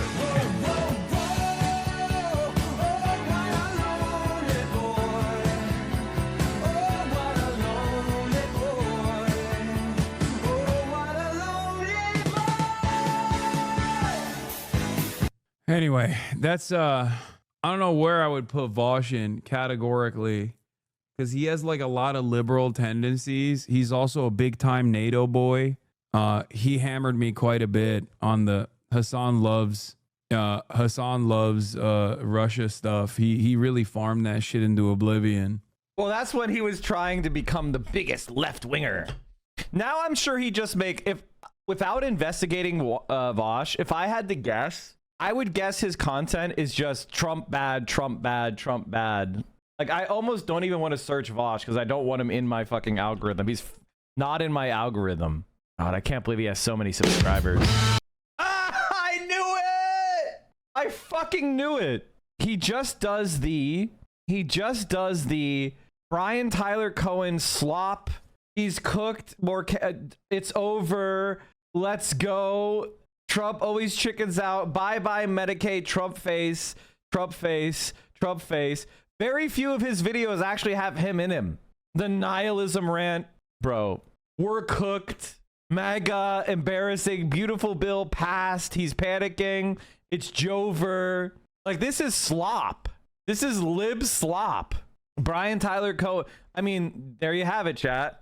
And if he has himself in the thumbnail, it's very bad for clicks. Like, you can see that you shouldn't put yourself in there. 64, but his Trump thumbnail has 182,000. Lesson to be learned. He knows the algorithm. People don't want to click on Vosh pictures. Tim Dillon hitting the nail on the head once again. Who runs a meditation app, but also believes that Israel should just bomb anyone at any time that it thinks. It is hilarious to be a guy who runs a meditation app and he spends half the time telling people about breathing and how to self-actualize, and the other half of the time telling people that we need to bomb as many children as humanly possible until Israel feels comfortable. That's just an interesting archetype of person. It just is. Okay, I want everybody right now to breathe. I want you to breathe in and out. And just take a few deep breaths. What we need to do is indiscriminately bomb women and children. I want you to breathe in and out right now. I want you to imagine an apartment complex. There's children playing soccer outside. Now it's gone. It's gone because there were bad people in it. Now they're all gone. Now it's rubble. And I know it's sad, but it's necessary. Collateral damage. I want you to say 2 words. Collateral damage. Focus on your breathing. Honestly, like, I have to say that is a good sign. That is a good sign when regular dipshit moron guys are like disgusted by Israel. That's a sign of like impending. That's like when it's reaching 85% approval for hating Israel. I don't have to like that guy at all, and I don't. But on that, he's dead fucking right. And humiliating the scum that support Israel is the interesting important. thing that happened. I don't really like Tom Dillon, but I get it. Sam Harris isn't really spitting these days. I used to listen to him a lot, 2017 to 2019. Oh, no. That's way too late. I thought you were going to say like 2009 or something. Or like 2007 or something. When did he write? He wrote a book, right? He wrote Letter to a Christian Nation, right? Like that was his book, right? Yeah. This is what he got famous for. 2006 book. This is when he was like... This is when paying attention to him was like made more sense. But then he became this like, he got the anti-theists. This is like probably the most powerful political jujitsu ever made, was when the anti-theist movement online was jujitsued into supporting the war on Iraq and the war on terror. That was insane. Where in America, the fundamentalist theocrats were exemplified by the Bush administration, and they jujitsu'd Christopher Hitchens into being a Bush supporter. That was fucking incredible. That was the most skillful political jujitsu ever done in history. And they're brain dead. Like when you go back and you look at the like anti-theist movement, their arguments are brain dead. In Israel, they canceled the Pride Parade this year. Why? And they're using all the material that they would have used in the Pride Parade to carpet bomb civilian areas of Rafah. But here's the point. So apparently, all of the fireworks and stuff are directly being shot at babies' faces who are homophobic and should go. Because, by the way, that's the whole thing they're doing over there, where they go, do you know what Hamas does to gay people and women? And it's like, guys, come on. That's not, but you're killing people. You're killing children. And women. And women. In Israel, they canceled the Pride Parade this year. First of all, Hamas doesn't, like, it's so funny because they'll use they're basically, depending upon you being a fucking Islamophobic racist, to think that Hamas and ISIS are the same, right? Like, that's the whole thing. Or even Saudi Arabia. And it's like, the most Islamist shit is actually the groups that the U.S. supports. Like, the U.S. supported ISIS. Israel supported ISIS. You guys know that, right? In the Obama administration, they saw ISIS forming and they let it happen because they thought it would undermine Syria. ISIS is American supported. I don't know if you noticed, but guess what? Al-Qaeda won in Syria. It just happened this past year. So the idea that Hamas is ISIS is just not true at all. Joe Rogan starts going to church as faith resurgence gains momentum. God, he's so mediocre. He's such a mediocre man. Holy fuck. I'm not allowed to do that, but it's Still socially acceptable to shoot a missile in the general direction of somebody you're upset with. You're like, dude, there was like kids over there. This is my favorite response. Well, you know, they're using kids as human shields. It's like, well, you got to work around that. Jesus Christ, if I'm mad at my neighbor and I want to beat the shit out of him, but he's holding a baby, right? I wouldn't come in and try to punch him through the baby. Yeah, you go in, you know, you throw a hook, you sweep the legs. You do it on the lawn so the baby bounces off the grass, all right? There's fucking rules to this shit. I do think it's hilarious that college kids are all freaking out, you know, fucking supporting the Palestinians. Sam's fundamental argument was that Islam hasn't gone through its reformation like Christianity, and Judaism has. Judaism didn't have a reformation. He's lying. And that's why they are barbaric and worthy of being invaded and profiled. It's completely ahistoric and ignores what the U.S. interventionism did in the Middle East. First of all, the Middle East had more secular left-wingers than almost any other area in the entire world. That's just a fact. And the United States of America assassinated those people and supported Islamists and supported Saudi Arabia's alliance with Islamism and Egyptian's military governments allying with Islamism to give them legitimacy so they could control those puppet states for the purpose of American foreign policy and preventing the rise of a united Arabia, which could challenge Europe or the United States. That's why they didn't want to have an Arabia. Arabia would be a dominant world power, so they didn't want to have that. So they made up Islamism to fight leftism. And that's the result. Mike, you're crashing out and you desperately invoke destiny in an effort to stoke up more drama for views. You're back down to barely 3K viewers. Everyone sees it. Huh? Huh? It's 9 a.m. and I'm at 4K. Huh? Huh? Huh? Also, I didn't cite him for drama. I cited him to directly argue against the points he was making because he's stupid. He's stupid. Like you could literally here. Let me show you. When Destiny was on Twitch, he would have killed you for the views I have now. Like, what do you mean? Like when he got banned, he was averaging 3K. Hey, what are you talking about? By the way, had been on the platform for 10 fucking years at that point. Getting banned on Twitch was really good for Destiny, actually. It ended up being good for him because it made him do YouTube. Well, the worst thing about like Destiny fans is I'm desperate for them to make an argument, a point about politics, anything. And they never do. They never do. It's cloud arguments. Dude, I'm clouded. Okay. Dude, people would kill their mother for 4,000 viewers. They would kill their mother for 4,000 viewers. Every single one of Destiny's orbiters would kill you with a gun for what I have. So what's your point? They can't challenge you on the actual topics. I know, it's so... You're supposed to be political, dude. You're supposed to be a politics Andy. You watch Destiny for what? Drama with me? Two middle-aged men?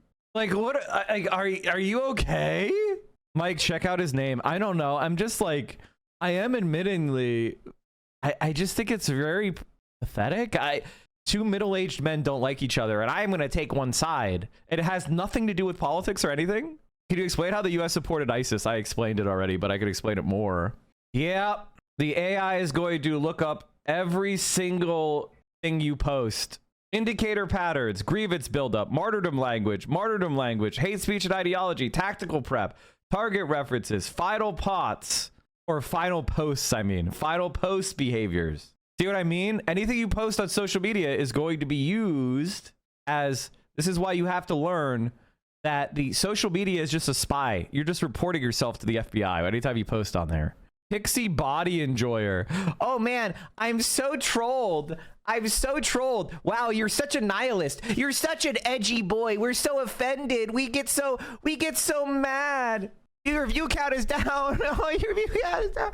One of my favorite things about people like Pixie Body Enjoyer is you're not on the team, bro. You're not a content creator. You don't understand the internet. You're not making money. You're not on the team. You don't understand. Like, they think that your arrows just go up and to the right. The chart just goes straight up. And if it's not going straight up, that means you're failing, which shows that they are idiots. You created your account to try to troll me, to tell me that you like revenge porn. Wow, you're so nihilistic. We're so offended. Okay, what else about you should we learn? And become the TMZ of Twitch pool farming draw from Ethan to D, and now he acts like he doesn't know what's going on. Huh? That's not even me. It's me laughing at them because they tried to come after me and they failed. That's why I told Ethan about the carrot and the stick. And he started crying that he didn't feel safe because I said carrot and the stick. Did you see how much he started to fold and how he started to declare himself that he's not going to go to any of his events anymore because he's so scared? Do you see what I mean about carrot and the stick? Just laughing at you guys and treating you like the pathetic fucking losers you are has done nothing but make me go up. Hey, do you remember when Destiny lost 8 debates to me? And then he said, I'm not going to go on. You're banned from talking about Mike. And then he obsessively watched every stream I was on. It would be really funny to start going to some Teddy Fresh events. What do you guys say? Hassan Piker, also known as Hassan Abi, a Turkish-American online streamer, YouTuber, influencer, left-wing political commentator, bio female. John Wayne is a female. Fuck, I love transvestigators, dude. They're so cool. Oh, what was I saying? Oh, yeah. Okay. The drama farm grift is over. He thinks it's over. He thinks it's over.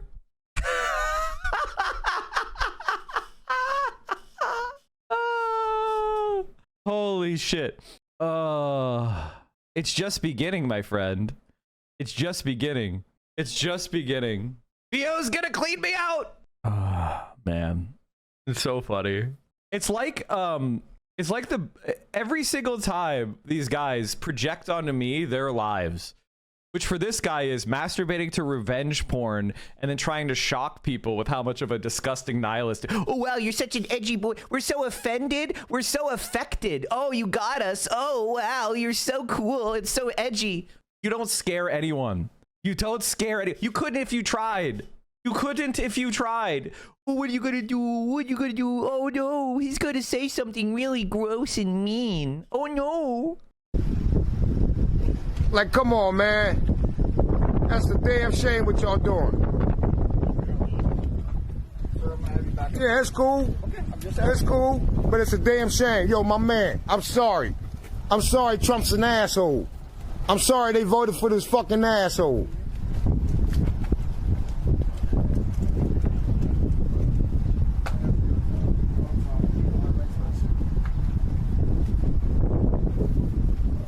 What a king, dude. Exclusive. U.S. gives nod to Syria to bring foreign jihadist ex-rebels into the army. Yeah, they're trying to like train up more terrorists to do terrorist attacks in China.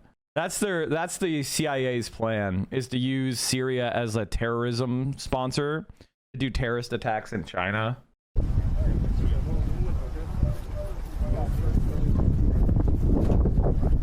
You know what? I'll blast my brains out. Thank you for the 20 gifties. Or 15, excuse me. 15 gifties. Let's fucking... By the way, chat, we have a hype train. Do you want to aggravate? Oh, one of my favorite things to laugh at. We had that Destiny viewer who's probably still here. Before you go, all-time peak subs, 6,481. Because your community is a bunch of broken cells. Your community's broke. Fucking loser. That's why he had to scam them with NFTs. He had to scam his audience with NFTs. Did you guys know that Destiny scammed his audience with NFTs?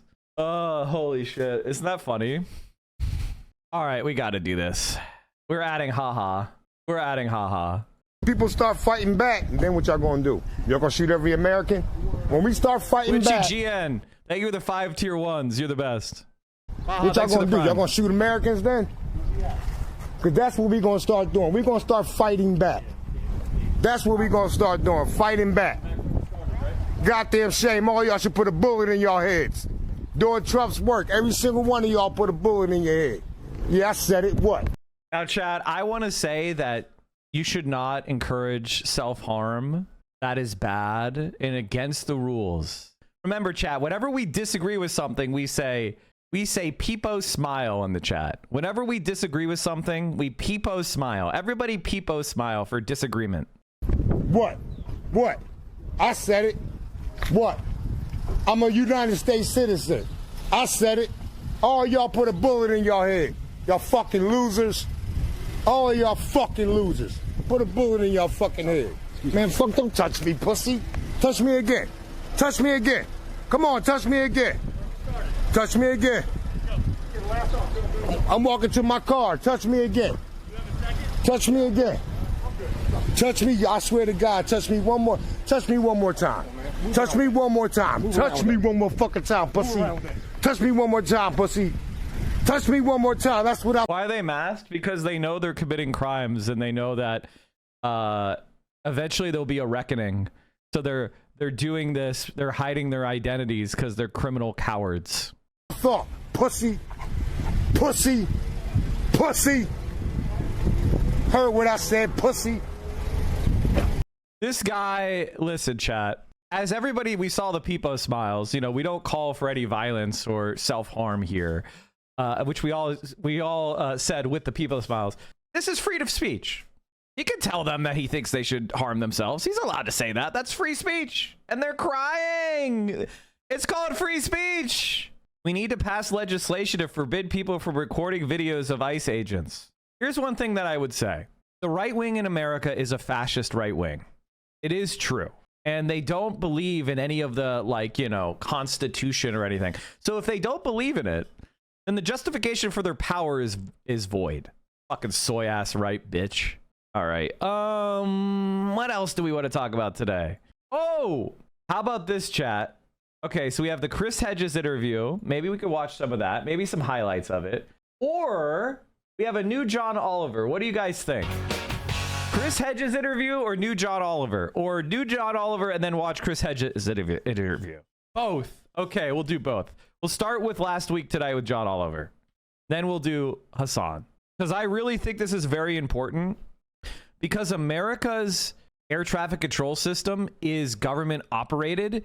And they're trying desperately to destroy it so that they could privatize it to major airlines. And they want to destroy American aviation. They want to destroy the development of things like electric planes. YouGov poll today shows breakout of preferred Democratic leader at a comparison of Pete versus AOC. AOC supports stronger with younger and poorer voters versus Pete strong with older and richer voters. Oh yeah, absolutely. AOC's overall support 34. Birdie's is 48. So that's some room to grow for her. Pete is 33. So he's just less known than AOC. AOC is more of a target of the right wing and has been for a very long time. They like her on Fox News. What page did you say it was? 51? Who do you prefer to lead the party? Pete Buttigieg 10. Kamala Harris 21. Barack Obama 21. AOC 9. So in other words, why did they ask Barack Obama? He's not a leader of the party. God damn it. Destroying Barack Obama's approval is so important. It's so fucking important. Wait, who do you want to be the leader of the Democratic Party? 28% of Trump voters say Kamala Harris. The 2024 vote. They're like, please make Kamala Harris the leader so we could win again. All right, let's watch last week tonight. It's been a minute since we watched some John Oliver. Let's get this going. Our main story tonight. Okay, this one Scully guy seems like he spends most of his time crying. Has he made a point yet? We haven't talked about the King of the Hill guy getting killed yet. I'm still trying to figure out what happened. Okay. This guy seems to be crying a lot. All right. You literally just described the problem with the left of the Democratic Party. Who cares what you think? I know it's good for you. The difference is I support policies that the vast majority of people like and will objectively help them. The Austrian model works well because they have some of the strictest immigration policies in all of the EU. You understand the European Union has basically open borders throughout the entire EU. You could just drive all over the entire continent. If you have millions of new unhoused immigrants rolling in, you think 4,000 housing units will be sufficient? Are you a mathematician? It's one city. that has built hundreds of thousands of units over the course of years. So yes, we need to build tens of thousands of units in every major city. Also, America has a very low percentage foreign-born population. It's lower than Austria. So Austria has more foreigners than America does. All right. So basically he's like, Austria only works because of immigration reform. Okay, so you support the policies. You can't disagree with the policies on the merits. You just are coming up with some sort of like exception for why the policies do work. You just have to link those policies with a different policy. And it's 7,000 units per year. Year after year, year after year, year after year. You think immigration is the answer to everything? Nobody said this. People should be able to live where they want. Leave your front door open. Everything is free and everyone else's. Share. Why are you so selfish? So this is actually really useful to understand the conservative brain, which is fear. The truth is, one Scully, is people are not thinking about you at all. Now, the first thing you learn when you try to learn about leftism is, you guys want to get rid of like capitalist? Does that mean I have to share my toothbrush?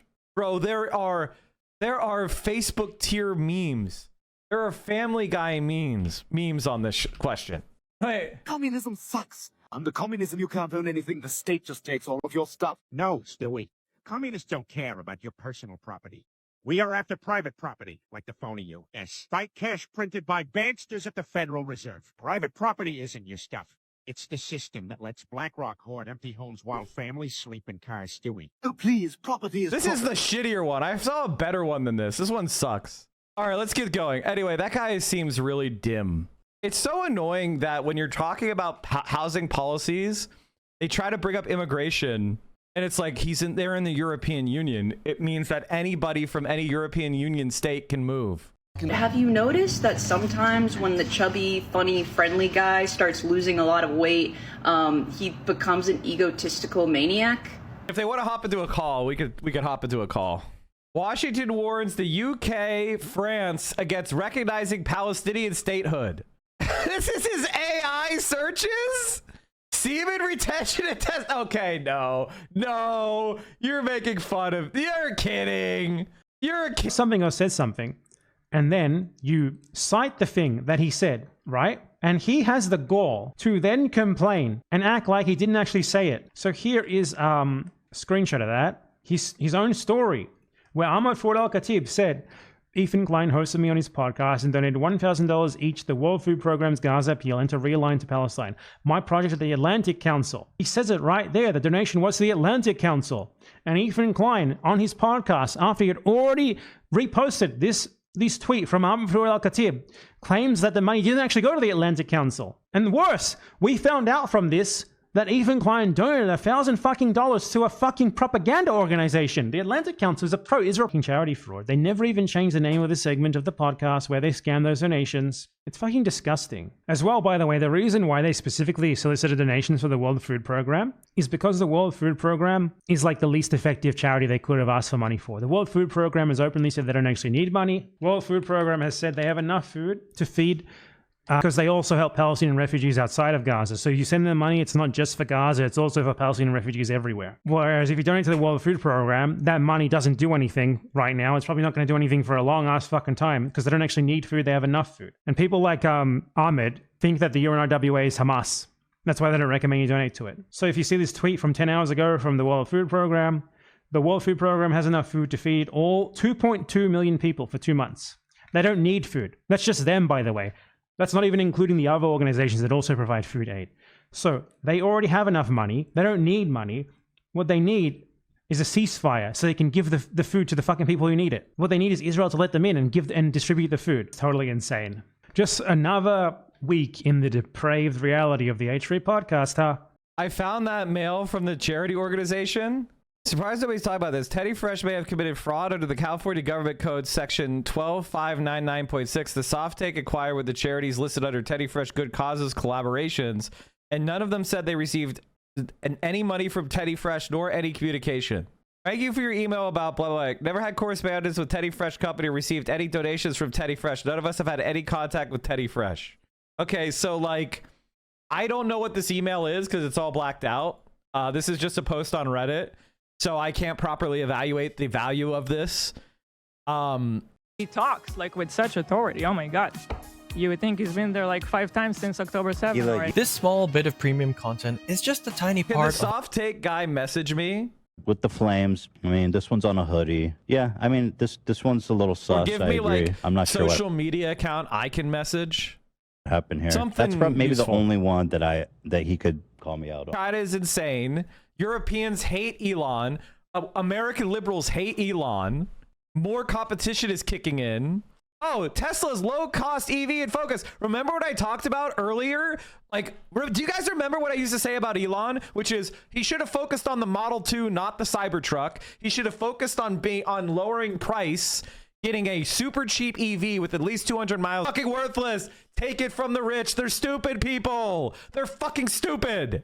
Tesla, keep in mind, there was a bright spot in the news out of Europe for Tesla. Norway sales up 213%. Again, this is compared to last year, and these are small numbers. The Germany May EV sales, those come out on Friday. That's the biggest market over there, perhaps the most interesting market over there. Take a look at the Chinese EV stocks, and we're pointing this out because as their numbers are coming in, not just in Europe, but also in China, they are showing that their sales are accelerating, especially in China. That's a story we've talked about for some time. It's a market that's... These are the real... Can you imagine if America let Chinese companies sell their cars like they did Japanese cars? Every car would be Chinese. I would buy a BYD right now. If I could buy it tariff-free, direct, I would have, what is that fucking Xiaomi? I would pay cash for it if I had to. I would have that shit right fucking now. Brutally competitive, and Tesla has been, to a certain extent, struggling over there as that competition has ramped up. And finally, don't forget that Tesla has a big 6 weeks ahead of it. From here to really into mid-July, the company is in June, on June 12th. And let me tell you, I've been taken up to the third heaven. That'll get a lot of attention. But keep in mind, it's... By the way, chat, we are a mere 2 subs away from the sub goal. A mere 2 subs away of the modest 100 subs. Small numbers, guys. So it won't be until the fall that we are likely going to see Thank you, Mr. commercial Turley. rides begin, because this is going to be by invitation only at first. Nonetheless, you guys know how this goes. Elon Musk will be there. He's been much more public since How is the stock up 18% in 1 month when sales are dropping 70% in major European countries? BYD launches cheaper Seagull electric car with starting price under $10,000. Canadians are sorry. Thanks for the 5G ones. You can't even buy a motorcycle for that in America. BYD's cheapest electric car just got even more affordable. The EV maker is fueling its price war with gas-powered cars with the launch of its newest mini Lamborghini electric car. BYD Seagull EV Honor Edition starts at $9,700. A new era of electricity is cheaper than oil. After surpassing Tesla to become the largest EV maker globally, BYD is carrying the momentum into 2024. BYD kicked off a price war with gas-powered cars last month with the launch of its Quin Plus EV, starting at $15,000. The Chinese automaker said the new EV officially opened a new era of electricity is lower than oil. The DMI model, plug-in hybrid EV, is even cheaper, starting at $11,000 with 74 miles of all-electric range. The EV version either has a 261 mile or 316 mile range. reasserted himself at Tesla. Wouldn't be surprised if he does an interview or two. And again, that is in Austin on June 12th. Phil, I wonder on the... This is the narrative being, for as little as 6 subs or 201 bits, you could steal those conductor badges. Steal them. All right, what was I saying? What the fuck was I saying? Our society is just fucking pathetic, dude. There is not one issue we don't have the solution for. Not one. Oh, the main thing I was gonna say. Okay, so Asmongold and Tectone went to Kick. And honestly, can I be dead honest with you? It made me so happy. You know why it made me happy? Because Kick is basically a subsidized gambling advertisement. It exists because it's a gambling advertisement. That's it. They're all connected to stake.com, which is crypto casino. And that means that more of Asmongold and Tectone's fans are going to be drawn into crypto gambling, which means they're going to be bankrupted. and their lives are going to be fucking ruined. So the money that they're making is literally just their own fans having their lives destroyed. So I'm like, yeah, stream on Kick. Stream on fucking Kick. Get your Nazi sex offender fans bankrupted at a crypto casino, which is absolutely hilarious. If their lives were bad before, wait until they lost the little bit of money they actually do have at a crypto casino. And you know what what's really sad, chat? And this is actually sad. This is really sad. Gambling as a precipitating factor in deaths by suicide. Oof. This is really sad. This is really sad. People smile if you find this really sad and you're struggling to... The extant literature has long reported a relationship between problem gambling and elevated rates of suicide. Rates of attempted suicide and suicidal ideation are much higher among individuals with serious gambling problems and or clinically diagnosed gambling disorder than among the general population. Studies have found that suicidal ideation behaviors, particularly suicide attempts, are positively associated with problem gambling severity. That's so sad. That's so sad. My girls, they didn't care for the Overlook at first. One of them actually stole a pack of matches and tried to burn it down. But I corrected them, sir. And when my wife tried to prevent me from doing my duty, corrected her. What? The hit game Power Wash Simulator has just revealed its newest expansion will be set in the filthy, festering bedroom of streamer Asmongold. I'm not sure we have the equipment to handle this one. What did I say yesterday? What did I say? LSF had the post. Live stream fail had a post. Hold on, let's see if we can find it. Guys, look at how dead this channel is. Look at how dead this is. 700 upvotes. The Destiny people fucking killed this. 300 upvotes for Asmongold. This is a dead fucking channel. Anyway, they have to be on the defense. You want to get back at Asmongold? Don't argue with him about Palestine. Call him a cockroach. Post a cockroach video. Post a video about him not taking a shower. Post a video of him catching his mom on fire with cigarettes. That's how you fight back. You don't fight back by making arguments about Palestine. You want to make arguments about Palestine? That's fine. But you want to argue with Asmongold? You need to bring up his disgusting house. The filth he lives in, the trash he's surrounded by, the rotten rat alarm clock. That's how you deal with these people. Tectone, you bring up his rapist father. You bring up all the sexual charges that are against him. You fight these people on the ground they live on. You don't try to engage with them in lofty arguments. They don't care. They don't fucking care. And so it's time to fight fire with fire. It's time. You want to get in the... I 100% agree with this completely. Based clip. Based fucking clip. 100%. Oh no. Look at how 320 people didn't give a shit. Who gives a shit? Asmongold telling Asmongold he lives in a moldy cockroach infested house will totally own him. Yes, it will. Yes, it fucking will. And that's why they don't want you. That's why they're like, oh yeah, he admits it, guys. He admits it. This is how we do it. Regular people are disgusted by this fucking slime. He wants to be the big time political content creator. He's not just a niche MMORPG, you know, he wasn't even good at WoW. His entire career is judging people's transmogs, which didn't even come out until super late in WoW. He's such a fucking poser. He's not even good at WoW. Fucking loser. So if, you know, the idea of like, oh my God, guys, he admits that he caught his mother on fire by giving her cigarettes when she was on supplemental oxygen. He already admits that. Good. Everybody should know about it. We should see his cockroach infested room. We should see everything about the way he lived. When he's saying that he has a superior culture to Arab people and therefore he doesn't care that they're genocided, we should see the superior culture in which he lives. We should make being an Asmongold fan as embarrassing as can be. Put him on the defense. Have him explain himself. When he got banned for 2 weeks, he had to grovel like a worm, apologizing.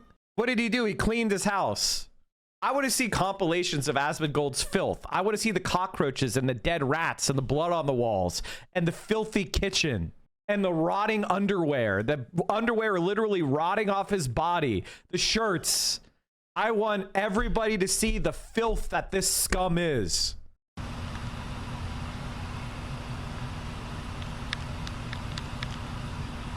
Look at his house. Yeah, you might want to have someone come take care of these ants. Just saying. Power's low. Oh, he seems pretty high. Okay, they say he seems pretty high. I was like... I was like... Just his own little world over there. Don't even know what we're talking about. Zach likes dick. But yeah, the Horde are basically like Afghanistan. That's not true. And the Alliance is basically like the United States of America. I don't want to be United States of America. Why? And how come they're Afghanistan? They have plenty of variety. Because they're fucking terrorists, dude. They're not terrorists. The Horde are fucking terrorists. The Alliance are more terrorists than anyone else. Dude, the Horde... For no reason. Yo, Zach, yo, the Horde are terrorists, right? Huh? Horde are terrorists. No. Horde are terrorists, Alliance of the United States of America. It's perspective. Just kind of This is the type of shit I want to see. I want to see shit like this. This is the type of stuff that we need to show people. I mean, come on. Alright. I think there's some hairs in there. Fuck archaeology. Show us. He looked like he was fucking dying at 18. Holy shit. I'm pretty sure there's a clip of him eating Hostess snacks infested with maggots. This is what we need. I need to show this is the type of clips we need. This is the type of stuff we need to show. You wanna cut him off at the fucking knees? Aesthetics. He wants to be a fascist. He wants to support fascism. Let's play the game. Aesthetics. They made their entire bones off of finding like SJW women with blue hair yelling. It's time to show some. Let's play the aesthetic game with our friend Asmongold. You wanna tell me that fascism is the politic? You are a work-shy scumbag. Mike, on his topic of pushing back and fighting fire with fire, remember the Asmon fan chatter that came in here when we found his Literotica page? He erased every account, Reddit, Literotica, everything. They're just bottom dwellers festering and shit and hate. He just showed 1% of the harassment and he folded. They're all the same. I fucking own you. But we still have that. Do we still have that? Do we still have the VOD? God, I need to make that a clip. God, I need to make that a clip. Laughing at an Asmongold fan. We need to post that on fucking YouTube. Holy shit. And this is what we need to do. Oh God, man. It's so fucking awesome. And that's if you want to know the secret, do you think Asmongold cares about facts or logic or evidence? His entire attack on trans people is some like aesthetic argument. Okay, let's play that fucking game, bitch. He's like, oh, they look weird. They're cringe. They don't pass well or whatever. You know, finding trans people that don't pass well or are new to their transition or masculine be judged by that fucking slime. I want every disgusting clip. I want every shameful thing he did to his mother. Everything brought up. Not because I think I'm not judging him. I want it to just be quotes of things he said he did posted back at him. It's not about my judgment of him and his mother. I don't know him and his mother. I just want him from in his own words. Daddy Hassan Mike is online. It's time to turn stream off. You're almost below the 3K viewers.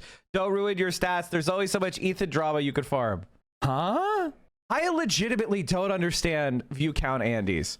Bro, if you streamed for the rest of your life, you would never get 3K viewers. If you stream for the rest of your life, if you put every ounce of effort into becoming a content creator and you compared your best day, if I woke up one day and had your best ever day, it would drive me to suicidal ideation. That's how little you can actually do.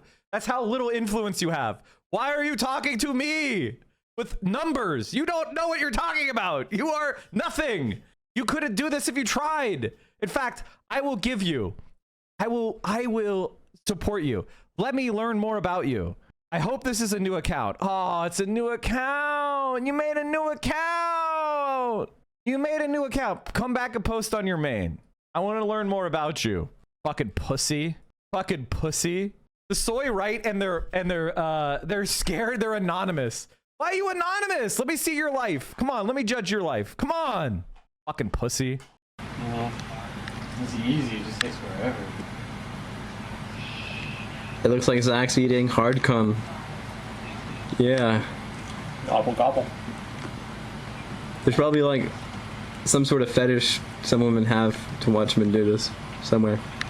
I bet if you Googled it, Jeff puffed eating I have it on my Shamalama Ding with Dong. like a pirate beard. Ooh. Yeah. We need an expose on Asmongold. Here's my vision.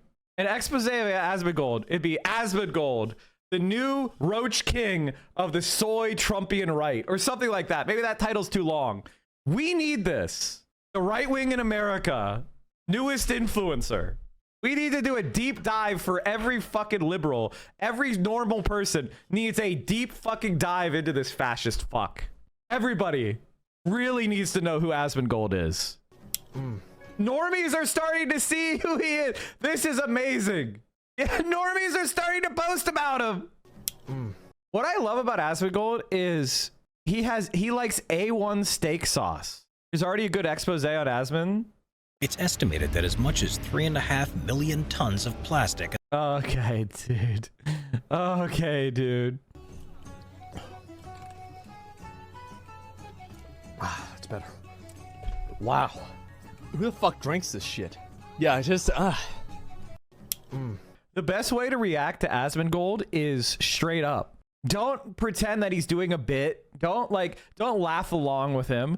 No, you should just react to him straight and be like, this guy is a disgusting fucking slug who needs intensive mental health treatment, and he's influencing your kids. We need to have an Asmongold panic among conservative parents. This is who's influencing your kids. The newest right-wing influencer influencing your kids. You thought Andrew Tate reaction was bad. That guy at least has owns cars and shit, right? And leaves his house. Why does he have a bag of soil next to him? Probably to cover the dead rat that's decomposing in his room. Don't ever let right-wingers convince you that they don't care what people think about them. Don't ever let right-wingers tell you what to or not to do. Never let a right-winger tell you that what you're doing is hurting your movement. Every time a right-winger tells you that you're hurting your movement, you are helping it. What you're doing is working, and they're reacting to it, and they want you to stop. They are acting like a beaten dog. Everybody who says, well, Asmongold, you're going to make fun of Asmongold for being disgusting? Yes. Yes, I will. And my goal is not to convince his community.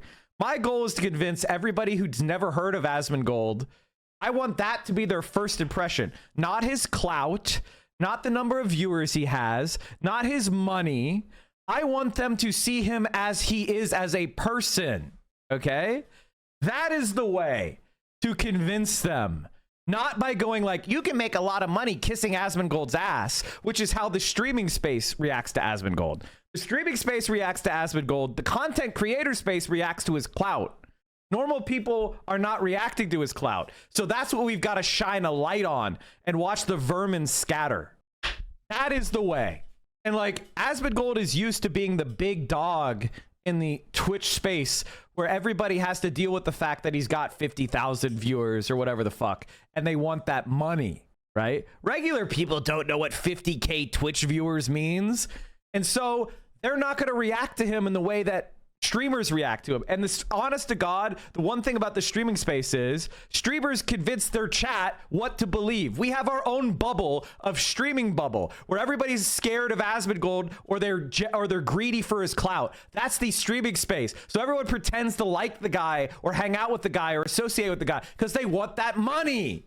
I don't give a fuck about that shit. I don't give a shit about that. Fuck those people. Fuck Asmongold viewers. Who gives a shit? Oh no, Asmongold viewers aren't gonna like me. Oh no. Oh god. Oh, the right-wing Nazis. Oh, the shut-ins with no money. They're gonna hate me. Who gives a fuck? I don't like you. You don't like me. I want you to have free health care so you can get mental health treatment. I want you to be sent to a mental health facility for the next 6 months so you learn how to take care of yourself. That's my goal for every Asmongold fan, to fix them and help them. Free mental health treatment for every Asmongold fan. Twitch works on the Kingmaker system. Got a clout farm. I already, you are so correct. The way Twitch works is if you want to be a streamer, you have to have a funnel of viewers to you. I have my funnel that has made me tremendously successful as far as Twitch goes. If I'm going to grow from here, I need new funnels. That's it. The traditional way is you get a few thousand viewers and then you collaborate with other people with a few thousand viewers and you just cycle through the whole website collaborating with everybody. That's the fucking cycle. We're out of that. That era is over. The right wing, specifically because what really started to happen is Destiny got banned. And so he immediately went to war on Hassan. And he has tried to make Hassan like toxic to other streamers. And he has increased the polarization and kind of attacked the good old boys network that used to exist. I say thank fucking God, because I hated pretending that these scumbag rapist right-wing streamers, you know, or not talking about them because I didn't want to deal with the bullshit. Now we get to be honest about Tectone and Asmongold, right? We don't have to do this whole, you know, fake pretend to be friends with everybody bullshit. That era is over. I want to say thank you, Destiny, for ending that era. It's good. We need to have more polarization. Little ones? Look at them, guys. Look at them. I think they're little small ones. See? Right there? I don't know if I should eat those or not. I kind of feel like...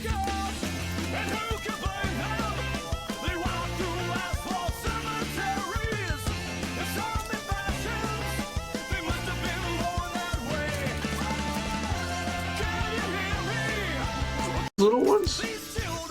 There he is eating maggots. That's how everybody needs to know about Asmongold. I don't want to hear. I don't want you to be introduced to Asmongold going based to immigrants being attacked, because right wingers like immigrants being attacked. So, you know, the important thing is to get in between right wingers and liking Asmongold by showing him every single disgusting fucking thing he does and make liking Asmongold a major red flag. All right. Well, shit, it's noon, chat, which means I'm gonna call it. I'm gonna call it. Thank you so much. The most popular Zionist on Twitch, Asmongold. I'm gonna send you guys, gals, non-binary pals over to the amazingly talented, funny Gremlin stream of VO. I appreciate all of you. And one more message about Asmon on our way out. He's a fucking terrorist supporter. He projects as, you know, Hassan is a terrorist supporter. He's a fucking terrorist supporter. He named his WoW character after Breivik, one of the worst terrorists in European history, who was a Nazi who killed a bunch of kids. 77 people killed, mostly kids. He's a fucking terrorist supporter. That's who he fucking is. So he tries to go like, oh, Hassan says that Hamas is good, which Hassan does not say. He says Israel is the terrorist country. He's an outright terrorist supporter. He supported that. All right, everybody, stay safe out there. Solidarity forever, my friends. He specifically targeted kids on